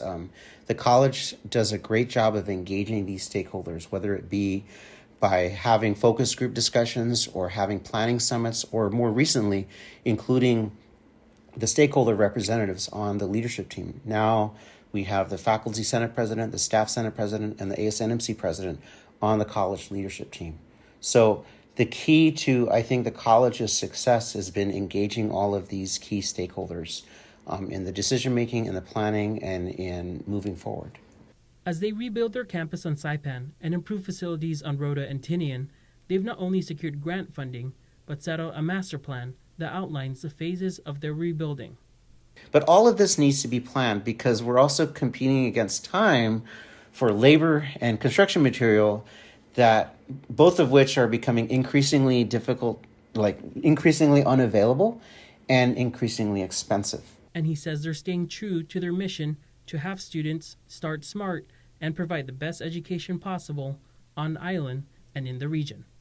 I've always believed that you can start and finish here, but we're also moving in the direction of offering more four-year degree programs and also increasing the research capacity of our employees. And my goal is to offer the people of the Northern Marianas more options to not only start here, but stay here. So starting smart is a way to save money, but finishing wise is a way to invest in your community by getting your education here. And so that's why I've been promoting that start smart, finish wise. And we as an institution need to position ourselves to help people. And so you can expect that episode after news tonight. And just switching gears a little bit, but staying with the CNMI, there is a planned 1 p.m. COVID-19 media briefing that the Chief Executive Officer of the hospital there, Esther Muña, will be holding. Of course, I think when we added the numbers, 21 cases in total since the first initial case was reported last week. One of those from quarantine identified as a traveler at the border, but 20 from the community and identified through contact tracing or surveillance testing. We know that there's more testing happening today at the Kanoa Resort this afternoon as well. And so at 1 o'clock, we'll expect to get the latest reports, because we haven't yet heard, except for that of the most recent cases, 6 are in the same family. We don't know just yet where exactly this outbreak is being contained or spreading in the CNMI. Do they provide any demographics? You said that they were from the same family, at least the 6, like their ages, or also whether or not they've been vaccinated or unvaccinated? We don't get that in the daily or even periodic reports throughout the day. So the purpose of today's 1 p.m. media briefing is to break down the data, is what the PIO told me. So do you know if they provide the monoclonal antibody treatment? They do. They have that on standby. We actually ran a story the day before the outbreak happened about how they're standing by and ready, and so they do have that treatment available. And also the alternate care site, which is also at the Kanoa Resort facility, the chair, Warren Villagomez of the task force, saying they're keeping it quote unquote warm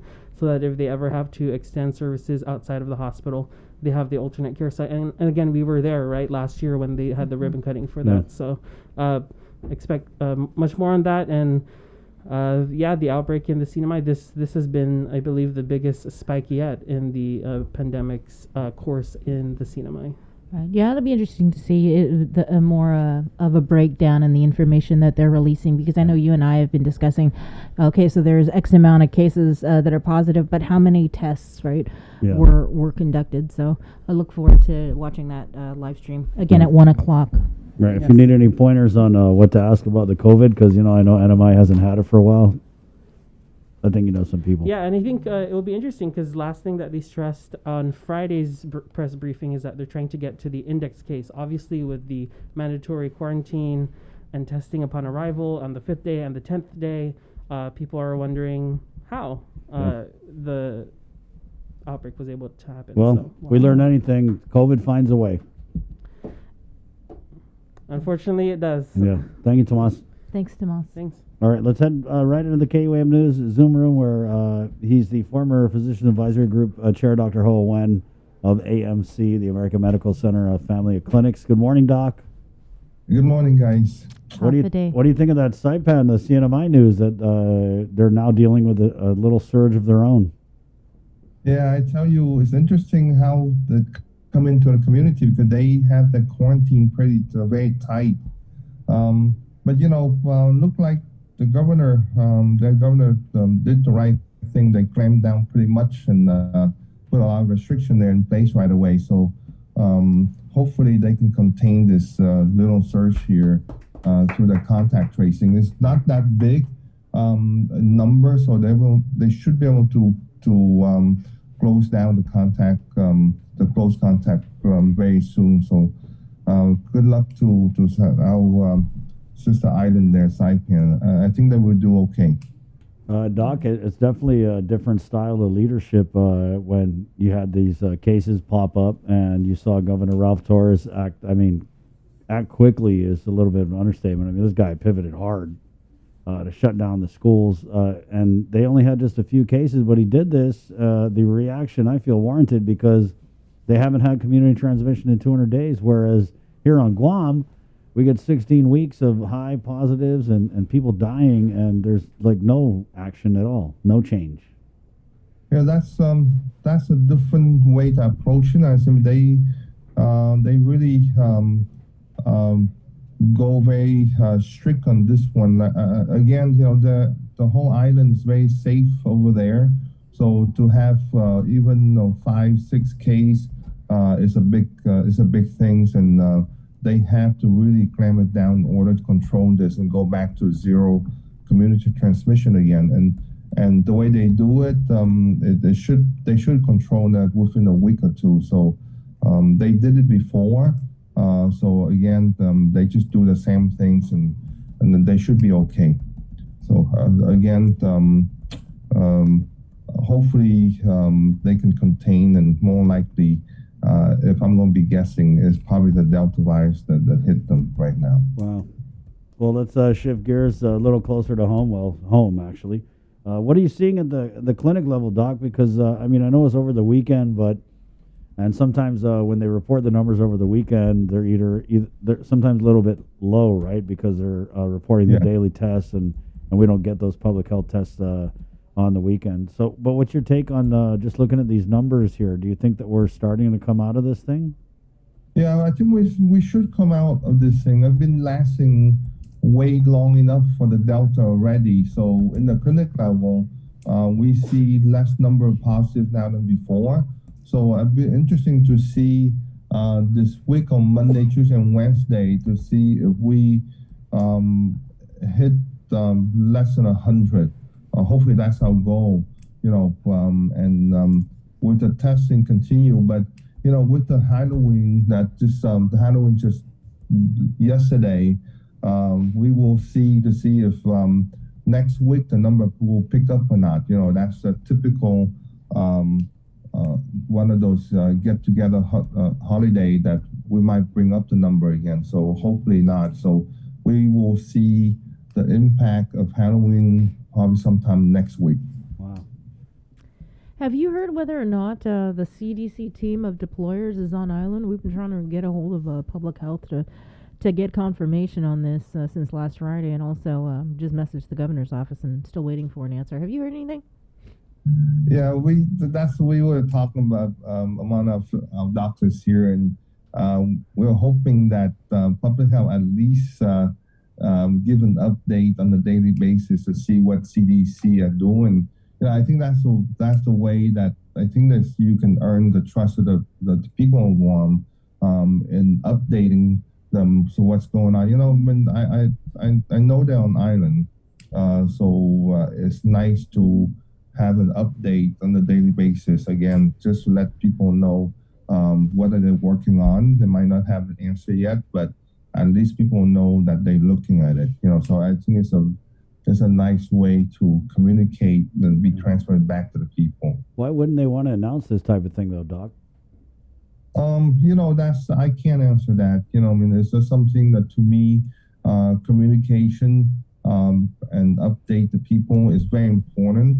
So I hope that they listen and they will say something on a daily, just like on the jig at least, so that way people know what's going on. But we will wait, if they don't update, then we will see what CDC will release some finding. Hopefully, they find something because, again, we are still, to me, is way outside the norm of the U.S. We shouldn't be lasted this long, and our breakthrough rate should not be this short. So. What do you think it is, though, Doc? You're right. It is. We're kind of sticking out here. Yeah, I think our comorbidity played a big part of it, and I think that the way that we did our immunization and the uptake at the beginning, we went up really fast, and it's just that at this point, more than 6 months out. Those initial uptake of all the shot we're giving in December and January, it definitely are waning off already. So this is where I think we really have to put everything out there for the booster in order to make sure that our people, the immunity, been re-inert. Like they need to kind of get the booster in order to get the immunity go back up again. It's really we just give our stuff way early at the beginning. So those are stuff that we can only guess, but again, CDC will hopefully dive into, especially the DOA, and then also look at to confirm that our comorbidity is the only reason that we have so short of an immunity of 4.5 to 5 months. Yeah. But it's nice to have an update. Yeah, I mean, I don't even know if public health, I mean, is going to tell us what the CDC said. I mean, they don't even want to tell us the CDC is here. So if the CDC does look at things and they find out stuff, I mean, how are we going to find out? Right, is public health going to be forthcoming? They should. Yeah, I think those should be published. So I think that we will find out either way. So I think it's very important for our island to adjust ourselves because, like I say, this Delta variant is not going to be the last one. And if we have anything that they call escape variants, then we'll be in trouble. So we need to know what we need to do in the future in order to prevent the surge we have right now. What are you seeing at the clinic level, Doc, in terms of, let's just start first with sick visits. The sick visit, they still there, but the majority is not COVID. So thank God that's, they just have a cough and cold.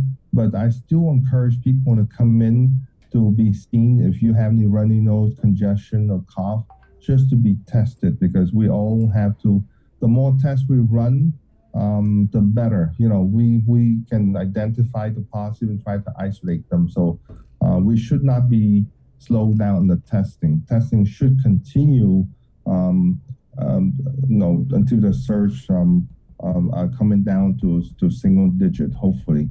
What have you heard about the monoclonal antibody treatment, Doc? Yeah, it's doing very well. I think that now that the Manila Center have stood up now for several weeks already, and they've been giving a lot. And again, I don't think they turn anyone away. Our supply of the medication is we have plenty, so we should not turn anyone away, and that would definitely curb the hospitalization. I think that without the monoclonal antibody, I think the 50 that we have right now in the hospital will be a lot more. So that treatment is very effective. So I encourage people that, again, pass the message that if you go to any testing center and test positive and you are not given a referral for the monoclonal antibody treatment, you can go straight there, and they will screen you and give to you if you meet certain criteria. But again, we still have testing center that does not do their job and identify the risk factor and didn't refer them to the treatment. So again, people need to know the treatment is there. So if the testing center don't give to you, you can go straight to Manila Center.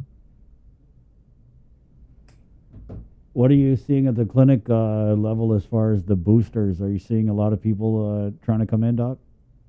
Yeah, I tell you, we have a long list of people for a booster. We give anywhere from 20 to 40 at least a day in the clinic. I know UOG have been very busy.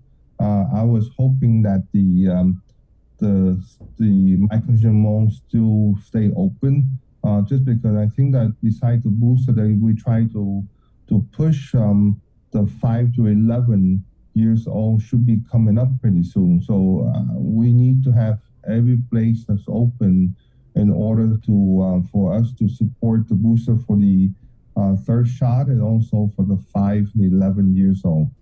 It'd be interesting, to see the 5-11 because there's a study show that most parents feel much more comfortable get their children vaccinated in the clinic rather than the public place. So it'd be interesting to see how this thing roll out.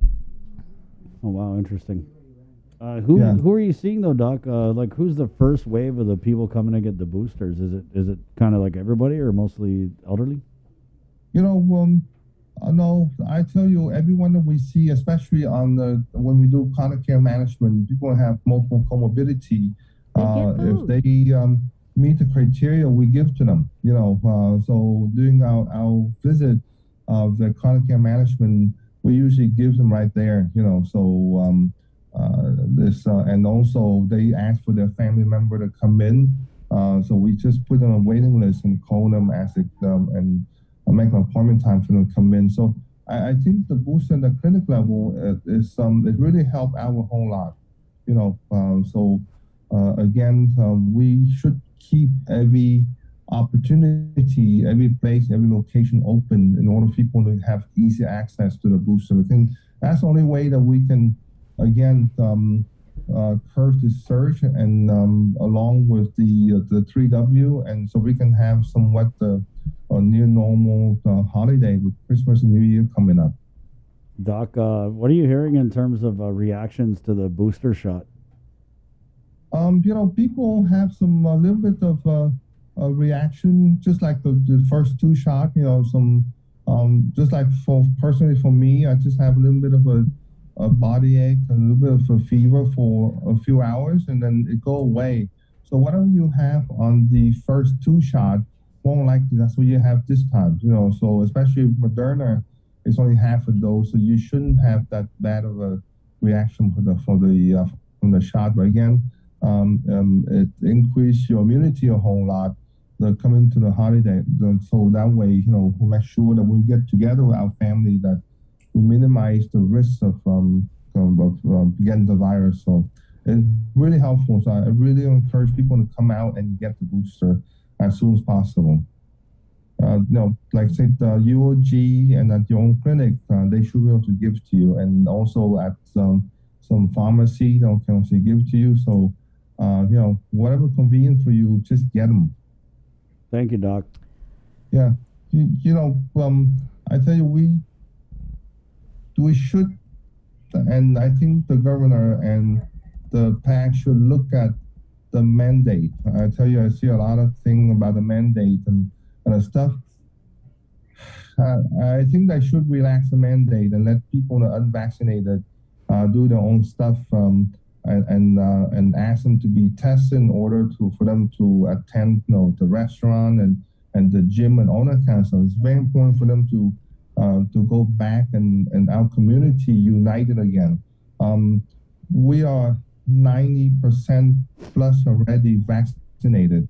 The rest of the 9% that not vaccinated, after 4 months of mandate, if they're not going to get vaccinated, they won't get vaccinated.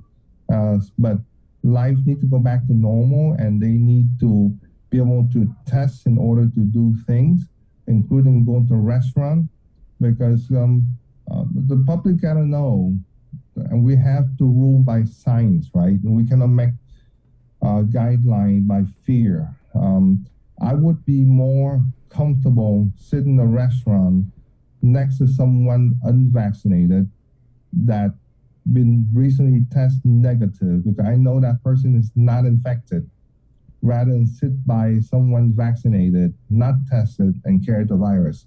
So we know now that both can carry the virus. So to have an unvaccinated person and disallow them to participate in a daily routine like resting in the gym, to me, I think it's going long enough, and we have to now use our science and make the decision.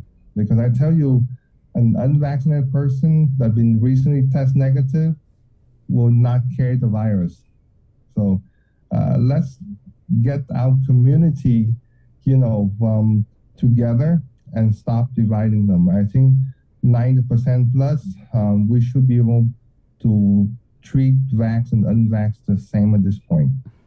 Realistically, though, Doc, I mean, the governor kind of seems like, well, let's just say this hasn't changed in months, right? Do you really anticipate her? Well, the public health emergency was extended, right, Bree? Yes. Until forever? Until November 29th. Until November 30 days. 29th, right? So.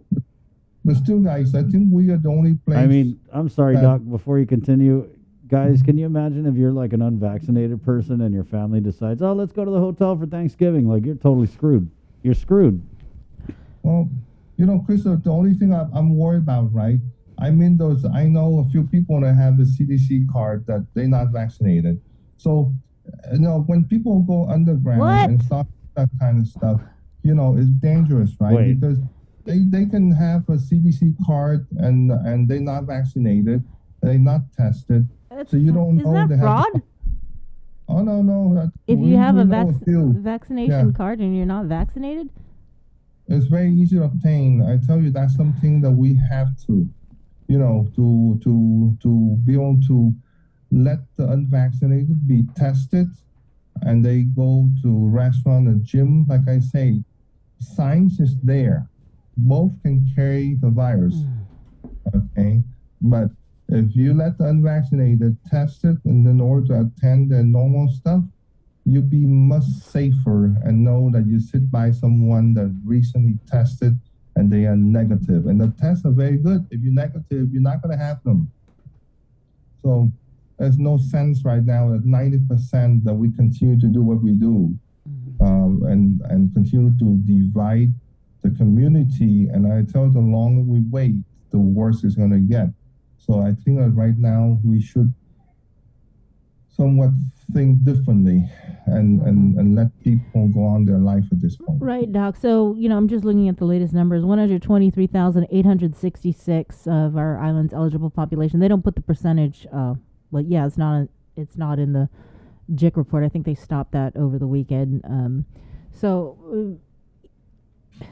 I'm still trying to understand this. So, do you think that we may see something where you're going to have the booster shot in order to, go? This is what Dr. Lombard had said, Doc. He was saying that they're going to, he anticipates that they're going to change the definition of fully vaccinated to include the booster shot. Do you think that might happen? No, I think the 2-shot will be the goal. I don't think that they will change to the booster in order to be fully vaccinated. Okay. I think that people that have the 2-shot, they still have 40-50% of their immunity at this point, except the J&J, that they really need to get the second shot as soon as possible. I don't think they're going to change that soon, unless you're about a year out from the time that you are you have your second shot. I think that the booster will help to curb the surge, but I think that still people that have the December and January shots should be able to be good until December this year. So, but the sooner they get the booster, the better, because they need to raise it back up to at least 90% anyway, especially going to the holiday. All right. So, maybe they're going to do it so it's like if you have a booster, then you're a real VIP, and it unlocks a whole other level of things. Yeah, we have to change it to the 3rd shot, and but I'm not sure about the 4th one. Yeah. So I know. And then the 5th one and the 6th one, and all that. At least an annual one should be the one we're looking for. But essentially, so I want to really ask them to see the PAC suggest the government to change the mandate, because I tell you, you have to. It's been long enough, and again, you won't go nowhere at this point. I think it's better to go after the booster rather than to try to make it hard so that the unvaccinated people will get vaccinated. 4 months, yes, the unvaxxed have spoken up, and they will stand their ground and they will not get vaccinated. So I think we should move forward and let them come back to their normal daily routine. Dr. Ho, you said something about CDC being here. Are you 100% sure that they're here? Because we've been trying to get a confirmation from Public Health and Adaloop on whether, in fact, they are on island. Well, they supposed to be here the last week of October, so I think they're here already. Well, you can see we're put in this position when we don't get a response from our government that we have to start looking for answers in other places. Yeah, because if they get delayed, I think Public Health should already announce that they got delayed for some reason for their arrival. So I assume that if they didn't announce a delay, then that means the CDC are here. But again, we just asking to see if we have an update on the thing. I don't think the PAC know neither of what's going on. So it's, they really need to shed some light on the daily briefing to know that, hey, they are doing something for us. Maybe it's top secret. Yeah, No, well, they announced that they were coming. I mean, I don't understand why. They be here already. But again, as people go out there and get the booster guide, they really need to get it. We need to get out of this hole here. Again, by next week, yesterday I see there's so many cars on the street, so I'm hoping that this Halloween event yesterday didn't raise our number for next week. But we will keep our finger crossed and hope not. So that's something we really have to be careful. But again, it's back to the 3W. So we're hoping people follow that in the next few weeks. Thank you, Doc. Thanks, Doc. Okay. And guys, I saw the letter from the Binax, the antigen testing, the expiration date. I'm not sure you guys noticed that. Yeah. But just to let the community know that, the Binax antigen kit have been expired, I think sometime in May or June, but I'm pretty sure, and I remember that the CDC have extended that for a year. So the expiration date on those boxes, I know expired, but it's still good to use. And I know that's it's not good for people to tape it and not know the answer. But just want to let people know that it's still safe to use a Binax antigen card that expired because it have been extended for a year. Okay, so I know I saw the letter Senator Moylan sent out to ask for clarification, but I just want to make sure people know that we still can use that. Thank you, Doc. Thanks, You're Doc. welcome. All right. And be safe, guys. You too. Be safe. Right on. Okay. And come in and get your booster. We're on the way. Yeah. Sure, Got for it. sure. Yes. Once he starts wagging that finger, I know. Doctor's orders. 9:10, Monday, November 1st. Let's take a break and come back with Mayor Jesse Allig of the Mayor's Council of Guam next, right here on the link. Good morning. We know you're tired of hearing about COVID-19. Some of you are probably wondering whether this is ever going to end. However long it takes, we all have to do our part, including our children, to hold the line. You can protect yourself and your family by getting vaccinated. And if you're already vaccinated, don't let your guard down because you can still give and get COVID-19. And if you're not vaccinated, remember that if you catch the virus, you could suffer more severe complications. At the end of the day, it's the choices we make to protect ourselves, our families, and our community that will control the spread. We know it sounds repetitive at this point, but again, wash your hands, watch your distance, and wear your mask. Together, we have to hold the line. This year, Giving Tuesday falls on November 30th. And though our community is still facing some of the most challenging of times, there's no better time to volunteer, donate, spread awareness, and do whatever you can to help those in need. Let's continue to build a wave of generosity that creates a ripple effect for all in our community. Throughout the month of November, Team KUAM Care Force will be showcasing some of our favorite charities. To inform, inspire, and introduce you to the wonderful things these groups are doing for our community.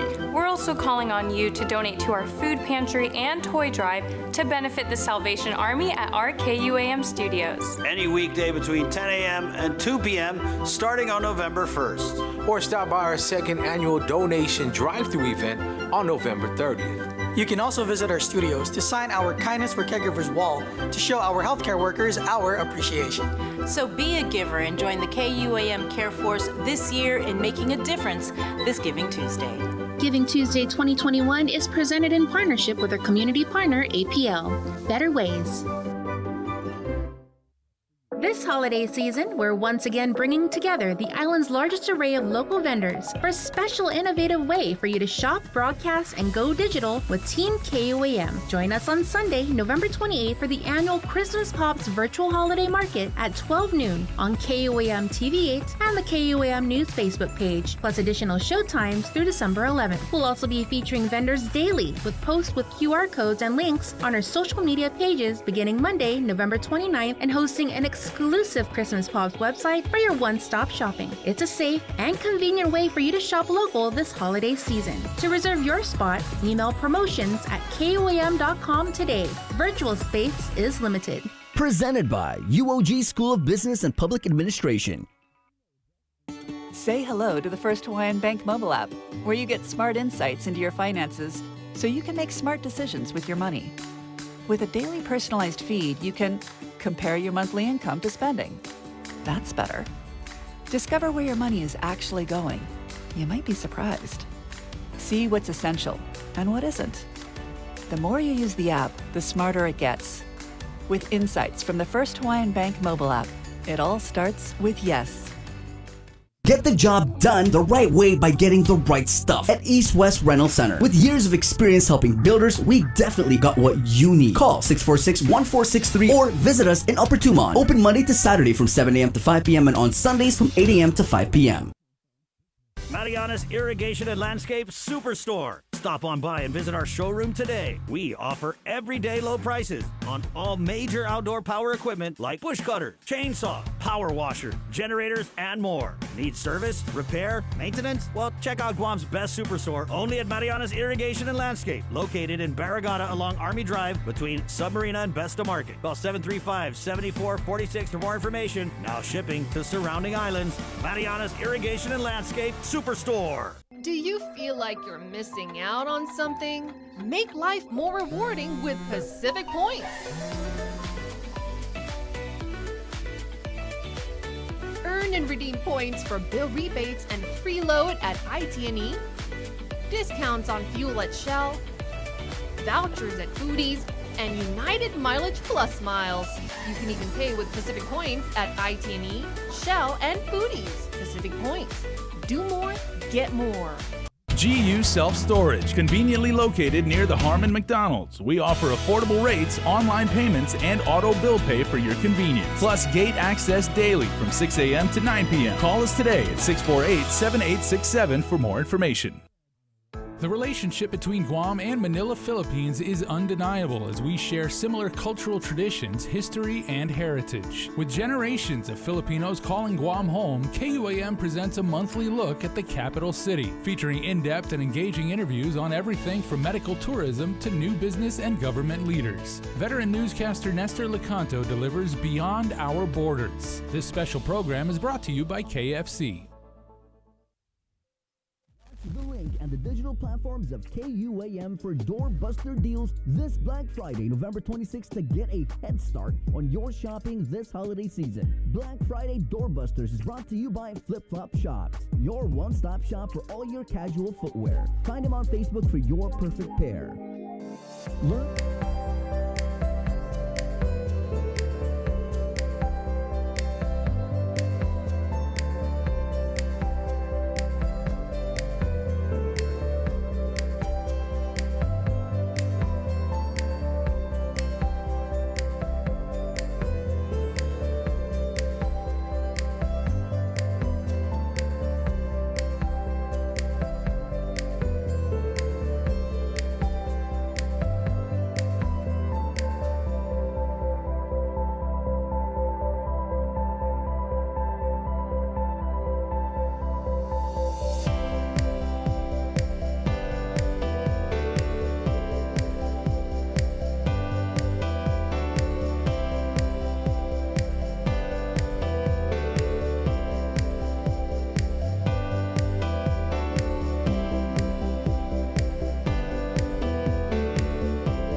Bring in Mayor Jesse Alec, Mayor Petey, but he's the president of the Mayor's Council of Guam. We'll just go ahead and start with our question of the day. Mayor, have you heard if the CDC team is on island? Do tell. No, I have not. Good morning. I have not heard. I feel like it's a little later today. Yeah, To well, be on KUAM. we normally get Mayor Jesse in at 7:30, but we move some stuff around. Is this a better time in the morning for you, Mayor? No, actually, because you're just kind of like 7:30 is better because it's the start of the day. Then when I'm done talking to all of you great people, I can continue start my day. But any day is fine. Anytime is fine. Right on. But no, I have not heard of the CDC is here. Well, let us know if you Oh, do. it is here. How was Halloween in Petey, Mayor? Halloween was nice. We had our drive-through last night. Everyone came between 6 and 8, and we wiped out all our candy, all our bags of candy. We had some good sponsors this year. We were just grateful. Quite honestly, there were these sponsors we didn't even ask for help. They just kind of called me and gave us our goodies. So we're grateful. We'll be thanking them later. Mayor, Yeah, it went well. were there people like walking around? Because I wasn't even sure what the guidance actually said. No, we didn't. You know what? I didn't see anyone walking around. The houses across our office always are very festive. So of course, when people were driving by, they kind of just stopped and went next door, and that was good. I did not go up to Nimitz Hill Estates because we were kind of busy down here. And then our MPC members who live in the estates were here helping us, so they couldn't even monitor that. And I didn't hear any word on how it went. I was going to ask Dr. Wen, because he lives up in that area, to see if he had any trick-or-treaters, but I didn't hear. I know that there were some families celebrating, but I didn't hear of any big issues at all. Mayor, from Halloween to All Souls Day, Petey is definitely where it's at. So what are you anticipating in preparation for All Souls Day tomorrow?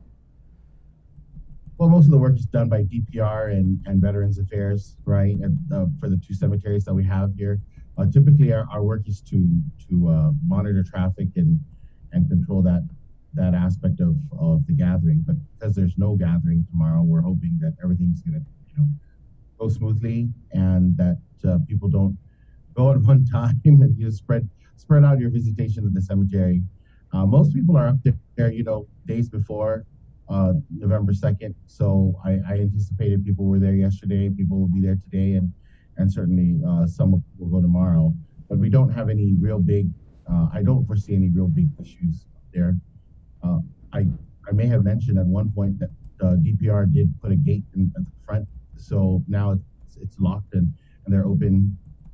They have posted hours, so that kind of is a good thing to regulate the park cemetery, and we help with that as well. Our office helps with opening the gate every weekend on Mondays to share the burden on DPR. But I don't foresee any issues this year.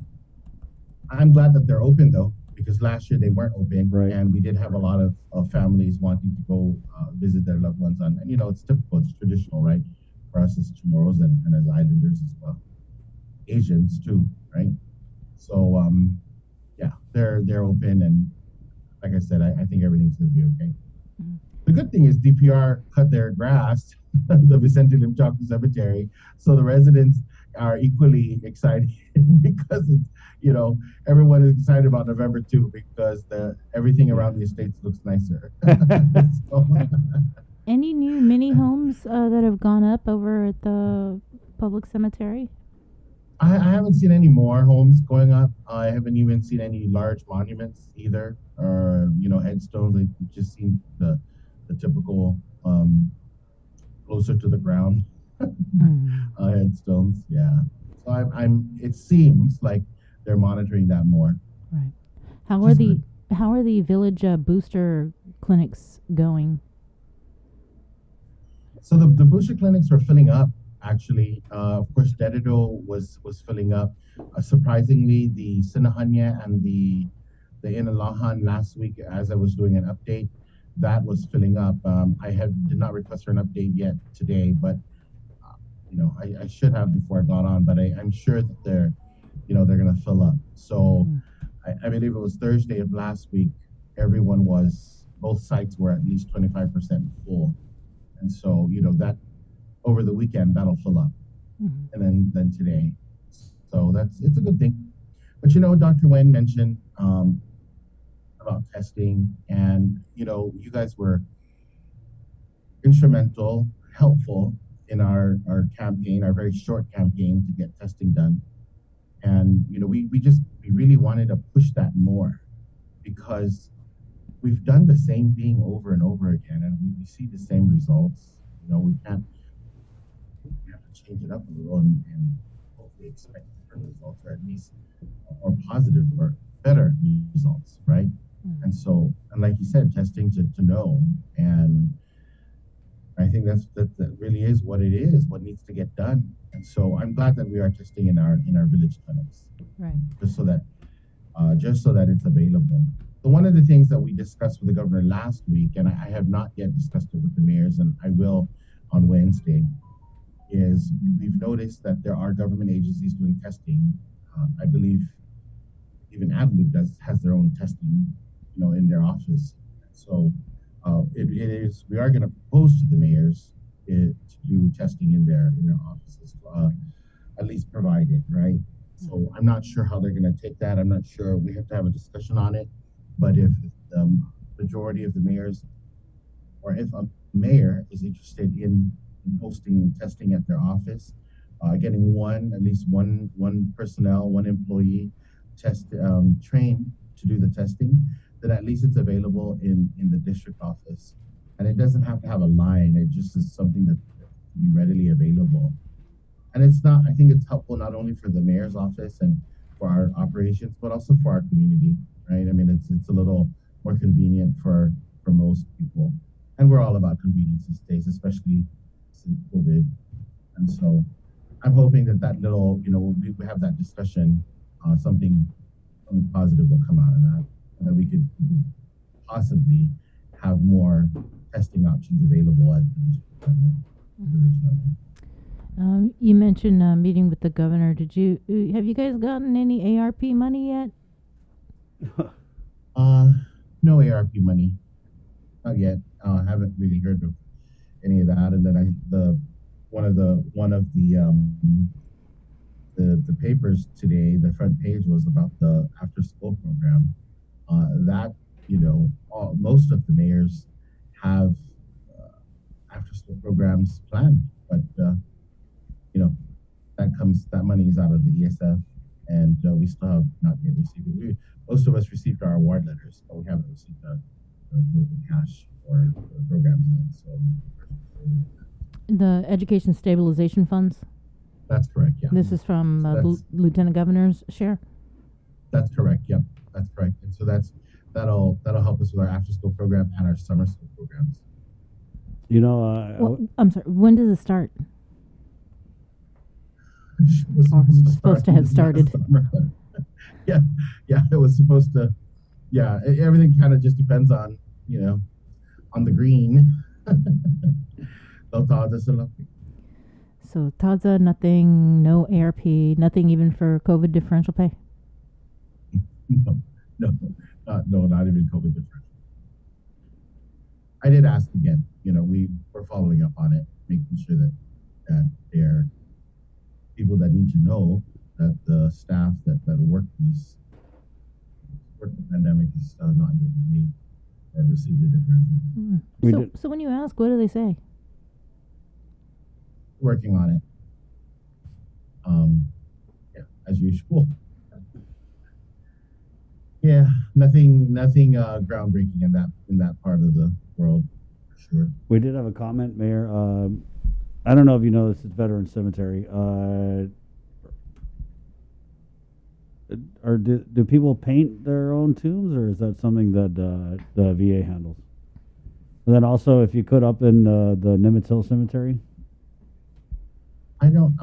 I can't answer for the Veteran Cemetery. I know people voluntarily paint their crypts up at the VA, but I don't know what their regulations are. I can't imagine they can paint any color. I'm sure the white is. I can't answer for it. Okay, right on. Did you catch our interview with the congressman? He was very frustrated about kind of like the same thing that we just talked about, how the ARP money has just been slow to know incoming. I watched a little of it, and I couldn't do the whole thing, but I saw it, and yeah, that's our frustration, right? That's just what it is. I mean, that's from before that, my own discussion with him and Senator Moylan to now, it's still the same thing. It's, we don't see the money, and I'm not sure what it is. I'm not sure. I mean, the NEU designation, I can't even comment on it because it's kind of just the same thing over and over again, and it's not just one source. It's all the different sources of money. Like I mentioned, the ESF, right? We haven't even. I mean, that we put those budgets together on our own. I mean, we don't in our staff. I mean, most offices are just a staff of 2, and we put all our budgets together in a timely manner to submit to hopefully qualify for some money for our community programs. And like I said, we're given our award letter for one of the programs, and we still have yet to receive the money. We can't draw it down. We can't begin because we don't have the money. One of the things that money is going to be used for is, for a lot of us, we need to prepare the sites, right? We need to prepare the facilities, because for some, it's just been a long time coming for necessary renovation in order to accommodate residents. Others, it's like the senior centers, it's making sure there's air filters, making sure there's we have some type of sanitization process and maintenance process for the facility while being used. So there's a lot of prep work that needs to get done before we even start, but none of that can actually begin or commence because there's no money to do it. And we, using our fiscal 22 money is kind of out of the question, simply because of the way it's restructured. So our budget wasn't decreased overall. It actually increased by $1 million, but after paying all our bills, only $700,000 is left from that, and that 700-some thousand is divided among the 19 villages. And I've said that before. And what's left is not too much to work with for operations. So we can't use that money to operate these programs. For some of us, our gas, I mean, for us in PD alone, gas is $6,000 a year. I think it's like 40-some thousand indebted. And my total operations budget in PD is $50,000. So, for the entire year. So we can't do it. Man, it's crazy. So we interviewed these government officials, well, like yourself, and it sounds like the Great Depression, when in fact we have so much in American Rescue Plan money sitting in the bank. Guys, crazy. Yeah, and I'm not sure. Like I said, I don't know what it is. I don't want to say what it is because I don't know what it is. I can't, citing all the different kinds of approvals and all the different kinds of guidelines that need to be followed. I mean, at this point, we're going to be 2 years into this, and it's like we're still waiting on guidance. I'm not sure what else we're waiting for. If you hear, let me know. Well, I heard there's an election next year, so maybe that's it. You know what I'm really worried about is that I'm worried about our people that have not. I'm glad that they had that job fair for the 70 applications, right? Because at least 70 people will hopefully have a job and not have to worry so much around the holidays, but I'm really worried about the rest of our population that was on PUA. And, come the holidays and the start of the new year, I just hope that our people are prepared, to live in a different world. I mean, we've all had to change somehow in the way we spend our money, in the way we make our money for some of us. And I just really hope that our people have made and continue to make good choices when it comes to their finances. Because we're not seeing, at least on the government side, we're not seeing that come out to us. And you can't say that they haven't helped, because they're the administration will tout the different programs, right? The PUA, the other stimulus money that we received, and certainly, I'm sure the residents that received the money are grateful, but there's no long-term plan for these guys, for the residents that are suffering. Or that will suffer. And the crazy part about it is there's so much craziness in the world, and we've let all that other stuff go, and we're not really caught. I'm not sure if we're worried about it or not. Just like the foster kids, it's like here we are for like years. We've been worried about animals and all these other things, and then only to find out that we have 486 children that need a home, and so kind of like that, all the little things that we take for granted and not worry about it until it's too late. I just hope there's a solution at the end for all. Well, I admire your hopefulness. You good, Bree? Yes. Okay, Mayor. Thanks, Mayor. Anything else you want to add before we let you go? Well, we have a meeting. Our regular meeting is this Wednesday.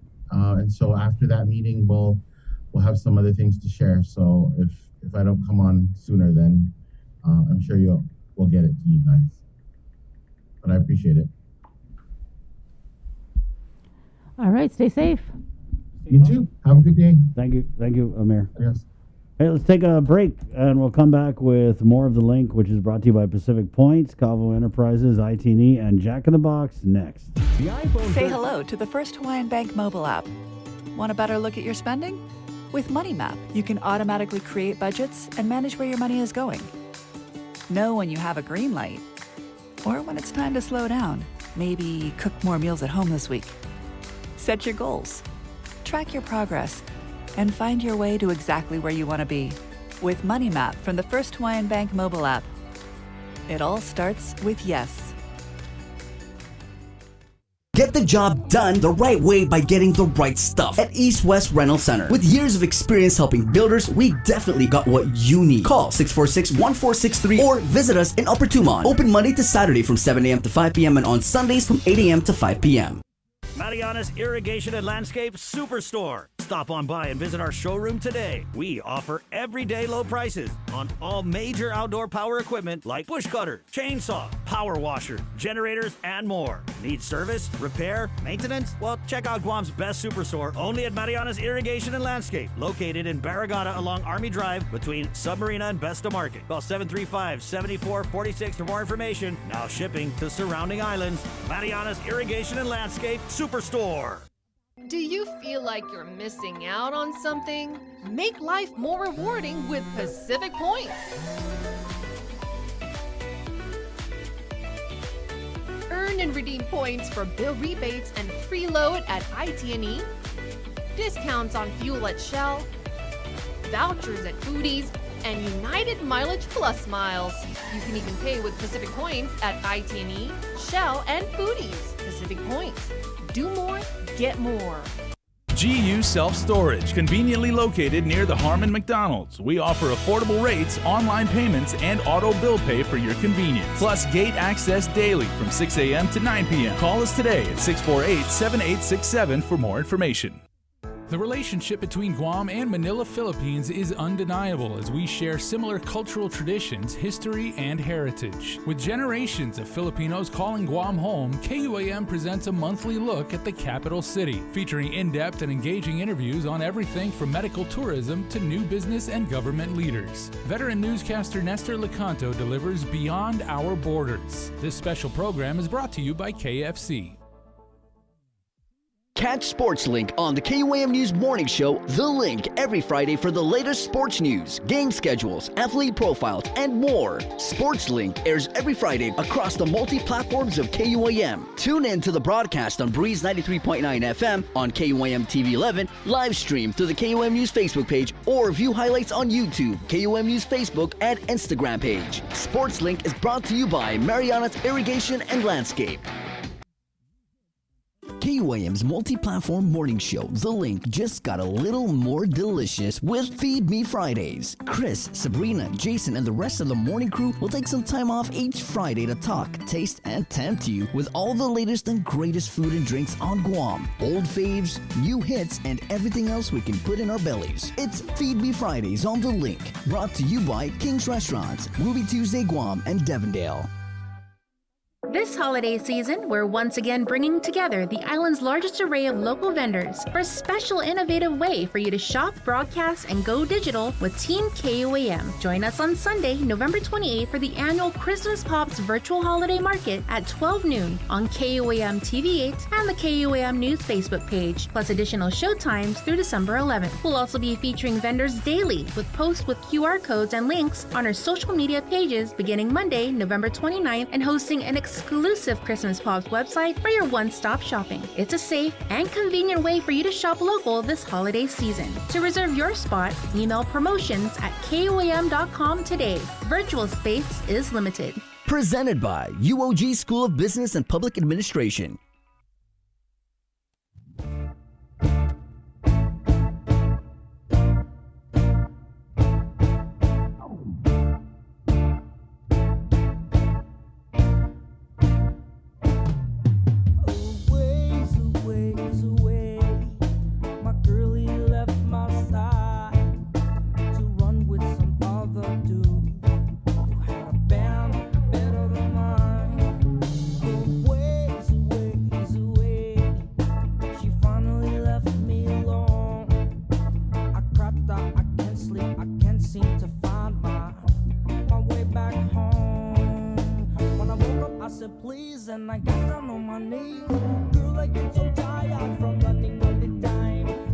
Good morning, 9:41. So Friday, Bree, Congressman Nicholas had a press conference.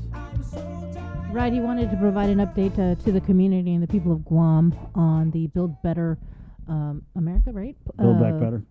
Build Back Better bill before Congress, and it's currently in the Rules Committee, and voting was suspended on Friday, so they're supposed to vote on it this week. Then it goes to the House, then it goes to the Senate. But he wanted to just kind of go over some of the provisions that were retained after months of negotiations in the Build Back Better plan. And so one of the provisions is the $345 million for a new hospital for Guam. And so I think you kind of clued in on that, and was asking about, okay, well, if we get the $345 million, do we necessarily still need to use the $300 million in ARP money, or can that money be used elsewhere? Yeah, so we're going to play this clip here from Congressman Michael Nicholas's press conference on Friday, right here on The Link. It's 9:43 on a Monday. Good morning. Hi, Congressman. Hi, Chris. Thank you so much for the update. It was very informative. Sure thing. I wanted to ask about the $345 million. So I'm sure you're aware the governor's trying to take $300 million from the ARP to build her hospital. If this Build Back Better goes through, do you anticipate that money could be used to build the hospital? And just, I guess, what are your thoughts on that? Well, that's what we're hoping. We're hoping that by providing this $345 million federally, that $300 million that the governor's been setting aside could then be reprogrammed into actually funding more relief, more COVID relief for our people. That was the actual intent for why those funds were provided to the state and local governments. So I'm hoping that, as this 345 million materializes, we can see 300 million in relief make its way out from that withholding that the governor has been doing. And there's a lot of things that can be done with that. We've never done anything for essential workers. So if we're looking for a pool to do that, that's definitely something that can do that. We also could, of course, provide more subsidies to help businesses employ people and begin ramping up our workforce development to get us ready for tourism reopening. We've heard some positive signs coming in from GVB that there's hope that we might see some improvements on our at least our Korean visitor arrivals. But of course, the professionals in the industry have communicated that if our workforce is lagging, then we're going to have a visitor experience that is lacking, and we don't want that either. So if we can use some of those funds as well to incentivize bringing those employees back into the workforce, especially because we no longer have unemployment assistance coming in, that will be very beneficial as well. So there's a whole host of things that 300 million can be used for, and there certainly isn't a shortage of need. So we're hoping that by being able to secure that 345 million federally, we can free up that 300 million that's been set aside for the relief programs that are so desperately needed on the island. It's got to be frustrating for you, Congressman, because I know that you did another Zoom press conference with Speaker Theresa Lai, and you kind of laid out like the roadmap basically of everything that we can use these ARP funds for. And I don't think the governor's doing any of that with the money. So how frustrating is that for you? You guys do the work in Congress, you get us this historic levels of federal funding and support. And then, come to find out it's sitting in a bank for the most part since May. I think that the frustration we have is shared at large by the community and also by local lawmakers. Of course, as you mentioned, Chris, we presented options on what can be done with the funds. The Speaker and the legislature have absolutely presented a whole host of things that they believe could be supported with the funds. And there's just been, a lot of businesses as well reaching out saying, hey, can we get support for our particular areas, especially because like, for example, the Restaurant Relief Fund still hasn't been recharged federally. Can we use some of these funds for our restaurant industry? And I know that there's also other local tourism operators who are wanting additional support. So that there definitely is frustration. And when we continue to make these resources available and the administration does not take full advantage of them, we sit back and we wonder why. This is a ripe opportunity to really roll things out and get people to restart the economy, get the confidence in the business community where it needs to be. And it's absolutely frustrating, but there's only so much we can do, and I'm hoping that as we continue to just layer support on top of support on top of support, it just kind of causes the resistance from the administration to kind of collapse under the weight of all of that support and finally just start doing what they're supposed to be doing with the funding. Right. And I mean, it's so confusing because, I mean, obviously you're the congressman and you would know about, the uses of this money. And then when you come out and for example, you're meeting with the mayors, you came out and you said, hey, there's all this money that's available to you guys. But then the administration shoots back and there's a quote from Lester Carlson. He says the assertion by the congressman and Senator Moylan that 32 million was available to the mayors was totally unfounded and unsupported. So again, it's like you come out and you say these things and people get excited about it, and then it just gets shut down at the front office. Yeah, we were actually very disappointed to hear that report from Lester because they know full well that there in the American Rescue Plan, there's a whole breakdown of state and local support that was received. And so the 32 million that Guam received is consistent with the, they keep saying, oh, it's for counties. And it's like, look, the point is that those funds were received for local units of government. And so if the spirit of the law is for you to use that on the villages, then use it on the villages. And I know they're turning around and they're saying, oh, but there's another funding source for the villages, and that's the non-entitlement units, the NEUs they were referring to. But what they weren't upfront about, Chris, was that NEU funding is also available to all the other jurisdictions that received their county funding. So the CNMI, they got money for Saipan, Rhoda, Tinian, and they got money for NEU funding. So there's two pools. There's a 32 million for the quote unquote counties, and there's that 17 million for the NEUs. So, I don't know why there's resistance to making money available or trying to hoard it for, who's going to be able to use it and make decisions with it. There's more than enough to go around, and we really should just be focusing on getting the resources into the hands of those who can put it to the highest and best use the fastest, because everyone's waiting for relief, and there's just been such a slow output of relief getting into the hands of where it needs to go. So there's frustration, there's all kinds of different interpretations. All we can do on our end is kind of present what's there, and then just focus on trying to secure whatever else we can, and allow for the truth to basically reveal itself, and things start turning out the way they ultimately will. Congressman, if you don't mind, I just had one more.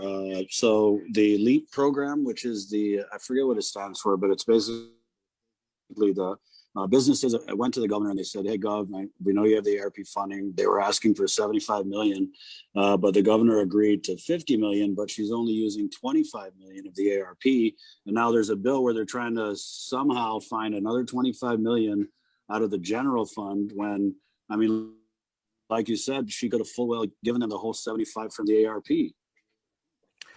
Yeah, she can. I don't know why she isn't. DOE already came out, and I know that you caught this, Chris. DOE came out already, not even 1 month into the fiscal year, and said that they're 25 million short. So all of this trying to find some reason not to use federal money while tapping into local revenue streams that are under high strain. It really doesn't make any sense. The 75 million absolutely is there, and that's not including the 300 million set aside. Getting this 345 million and allowing for that 300 million set aside to even further flood into the economy. There really is no reason to not give out 75 million and ultimately turn 75 into 25. It's just I don't understand it, but it's just the way things are at this time. Well, Congressman, thank you. And I think it's definitely revealing that you've got more insight into how much we're struggling from all the way over there. And I just wish that same insight was being seen by downtown. So thank you, Congressman. Thank you, Chris. Well, there you go. Very interesting. You can actually watch the full press conference media briefing on our Facebook page. He does talk about, when asked about running for governor, he talked about that, and he talked about the leadership in the Democratic Party. Yeah. So, again, it was a pretty interesting... It was, but it was on a briefing. Friday, so a lot of people are very busy on Friday, especially over at Reventex, and they weren't answering the phone. But anyway, so he did talk about a lot of things. So that's where's that at, Jay? Is it up on our YouTube? Yep. So it's on our YouTube channel at youtube.com/KUAM News. And like Breeze just said, it's on our Facebook timeline. If you're on today's post, you got to scroll down a little bit because we... Or maybe you can put it in the comments. Yeah. And so if you're a fan of the politics, there's quite a few of us who are here on the island. There was a lot of discussion about his potential gubernatorial run, right? As he had said in response to one of those type of questions, that he was heavily leaning towards running for governor, which I got to say, I think that's going to mess with Mama Lou a little bit. You know what I mean? These don't get along at all. Absolutely, totally don't get along. But the congressman is in a very good position to be really critical of the governor's response with this ARP funding. And I think it'd be totally fair to criticize her actual response to the pandemic as well. So it's going to be juicy, guys. And we're about a year away. Okay, so just buckle up. It's going to be quite a ride. Yeah, also, just real quickly before we let you go, we did confirm that a lieutenant governor is off island. Yeah. I guess he attended a conference. We're just waiting for more information about what they used to tell people that, you know what I mean? It used to be like quite the norm from a communications team that whenever someone like, I don't know, a governor, lieutenant governor would go off island, there would be, hey, your lieutenant governor is going over to this conference. 'Cause remember, he was in New York, and we didn't know he was in New York until he was actually in New York.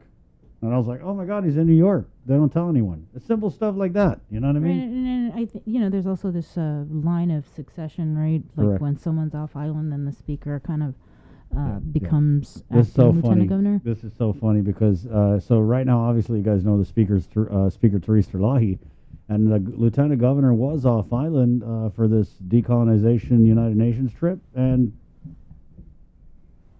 in practice, Speaker Terlahi is supposed to assume the role of the acting lieutenant governor, right? But I don't know if she has or if she even gets noticed. But it's just funny because when Vice Speaker Tina Munia Barnes was the speaker, oh my God, every time Josh was off island, she was like driving around in Lieutenant Governor Josh Tenorio's car, you're getting her picture taken. So it's just funny to look at the politics of it because you guys know that the Speaker Terlahi is well, she's not exactly green lighter for this administration. Let's just put it that way. And so you talk about petty. That to me, that's petty. That's very petty. When you have a whole line of succession that was thought of and created by people much better than us. Like our founding fathers and mothers of this island. Yeah. So I mean, maybe they had it wrong. I don't know. 9:56. But yeah, it used to be that they would actually tell you things ahead of time instead of us having to like pull teeth to get simple information. But it is what it is. It's 9:56. We'll be back with more of the link next. Good morning. This year, Giving Tuesday falls on November 30th. And though our community is still facing some of the most challenging of times, there's no better time to volunteer, donate, spread awareness, and do whatever you can to help those in need. Let's continue to build a wave of generosity that creates a ripple effect for all in our community. Throughout the month of November, Team KUAM Care Force will be showcasing some of our favorite charities. To inform, inspire, and introduce you to the wonderful things these groups are doing for our community. We're also calling on you to donate to our food pantry and toy drive to benefit the Salvation Army at our KUAM studios. Any weekday between 10 a.m. and 2 p.m. starting on November 1st. Or stop by our second annual donation drive-thru event on November 30th. You can also visit our studios to sign our Kindness for Caregivers wall to show our healthcare workers our appreciation. So be a giver and join the KUAM Care Force this year in making a difference this Giving Tuesday. Giving Tuesday 2021 is presented in partnership with our community partner, APL. Better Ways.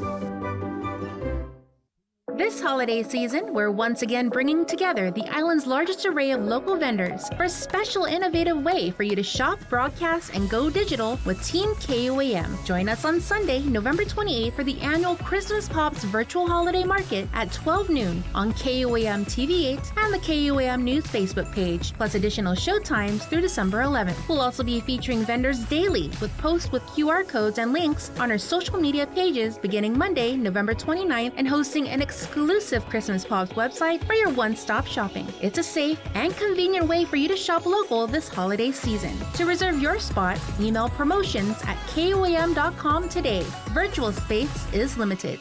Presented by UOG School of Business and Public Administration. Uno Mixed. We're mixing it up on the last Thursday of every month with a look at lifestyle, entertainment, food, and so much more on the stations, networks, and digital platforms of KUAM Communications. Uno Mixed is presented to you by Docomo Pacific, Better Together, and Pepsi. The world of television is more exciting than ever. Don't miss a minute of special presentations from NBC on KUAM TV8 or from CBS on KUAM TV11. Every month, we'll bring you the fun and excitement of award shows and red carpet moments, special series presentation, and other great network programs. Brought to you locally by King's Restaurant, Ruby Tuesday Guam, and Docomo Pacific, giving you more reasons to tune in and turn on. Fall in love with TV again with the best from KUAM Communications. KUAM Communications continues our perpetuation of our Chamorro culture, language, and heritage, with features available to our listening and viewing audience, including streaming of Chamorro music 24 hours per day on Isla Digital Radio on KUAM.com and the KUAM News app. Chamorro News Update, weekdays on The Link and the KUAM News YouTube channel. Conversations about life in our Chamorro language podcast, Cuentos Tapoco, with Kin Conception. Seasonal specials, shows, and other features highlighting the beauty of our language, culture, and history. It's a new era of our continued commitment to our Chamorro heritage. Isla, watch, listen, stream.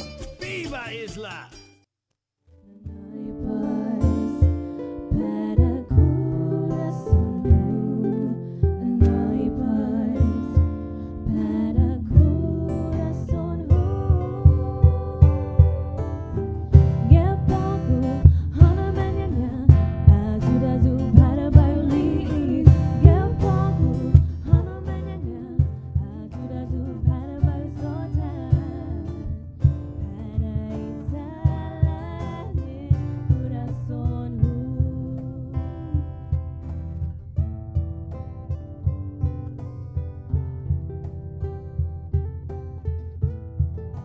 Hey, good morning. Welcome back. So we do have a little bit more on this trip that the Lieutenant Governor is on, Bree. Yeah, I just got more information from the communications director over there at Adaloop that Lieutenant Governor will be participating in the Installation Innovation Forum 2021 being held in San Antonio, Texas from November 1st to November 3rd. He is traveling with Vera Taposnia, the executive director for the Community Defense Liaison Office, and both departed yesterday and will return on Friday. So what is this thing? I'm still trying to figure it out. Yeah. But it does say, I went onto their website. It's featuring top leaders and subject matter experts from the Department of Defense, the services, communities, and industry. These featured sessions will dive into the top key issues facing installations and military families and explore the innovative efforts underway across the country to address them.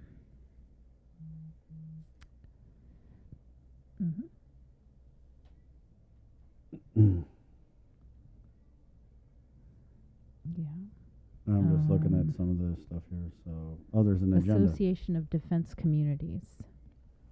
It's the only professional development forum designed to bring together installation leadership with their community counterparts and top industry experts to share ideas and learn about tangible ways to advance innovation at your base and community. Wait a minute. So,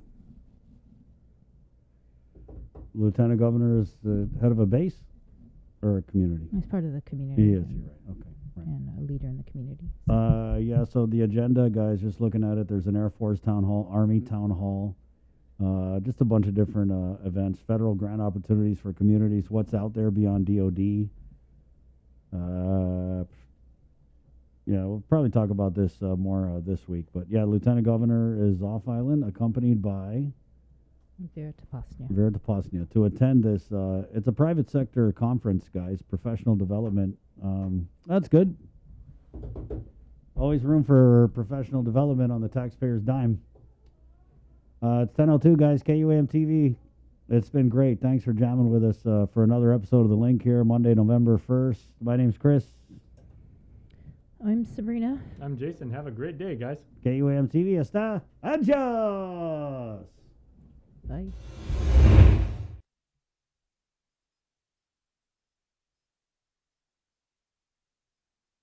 And we're back. I don't know. Call me a nitpicker, but I feel like when our elected leaders go off island, they should do like, hey, we're going. This is what we're going to. This is what it's important for. They used to do that all the time. They used to do that all the time, but when it was adults. And it used to irritate the hell out of me because we'd say like, oh, there's a press release in. Can somebody like write this up? I was like, you guys going? And it would be like, the governor is leaving island or lieutenant governor is leaving island. They're going to the conference, and this conference, their attendance at this conference will benefit us because of yada yada yada yada. Does the speaker know she's acting lieutenant governor? I don't know. It seems like we're always the one telling her though. We told her last time. And no Facebook post about this? No tweet? I didn't see anything at all. Well, hey, you got it here first, guys. So hope they're having a good trip. Where's it at? San Antonio, Texas. Yeah. Ooh. San Antonio. Riverwalk is nice. Maybe that's where it's at, actually. Yeah, on the Riverwalk. It's on the Riverwalk. Yeah. All right. Well, maybe the LT might take a selfie like at a Spurs game or something. Or do a barbecue crawl. Guys, it is 10:04. We're KUAM FM Agotni Guam. Let's do Cover Me, which is brought to you by Docomo Pacific and our friends at Burger King, where you go on a Friday, you say, I love the chicken fries. You order chicken fries, they're going to give you another one absolutely free. Guys, thank you so much. It's been a great time with you this morning. And again, it's Cover Me for the Link fam. We out. Esta Joe. Someday I'll be smiling again. Someday I'll be water bending on my island. Someday I'll be far away, flying high on a jet plane, babe. Someday I'll find true love, someone who will never give up on me. I'm hoping that you'll feel the same, 'cause I'll be okay at the end of the day.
Rise up, my queen, you're still the show. Yeah.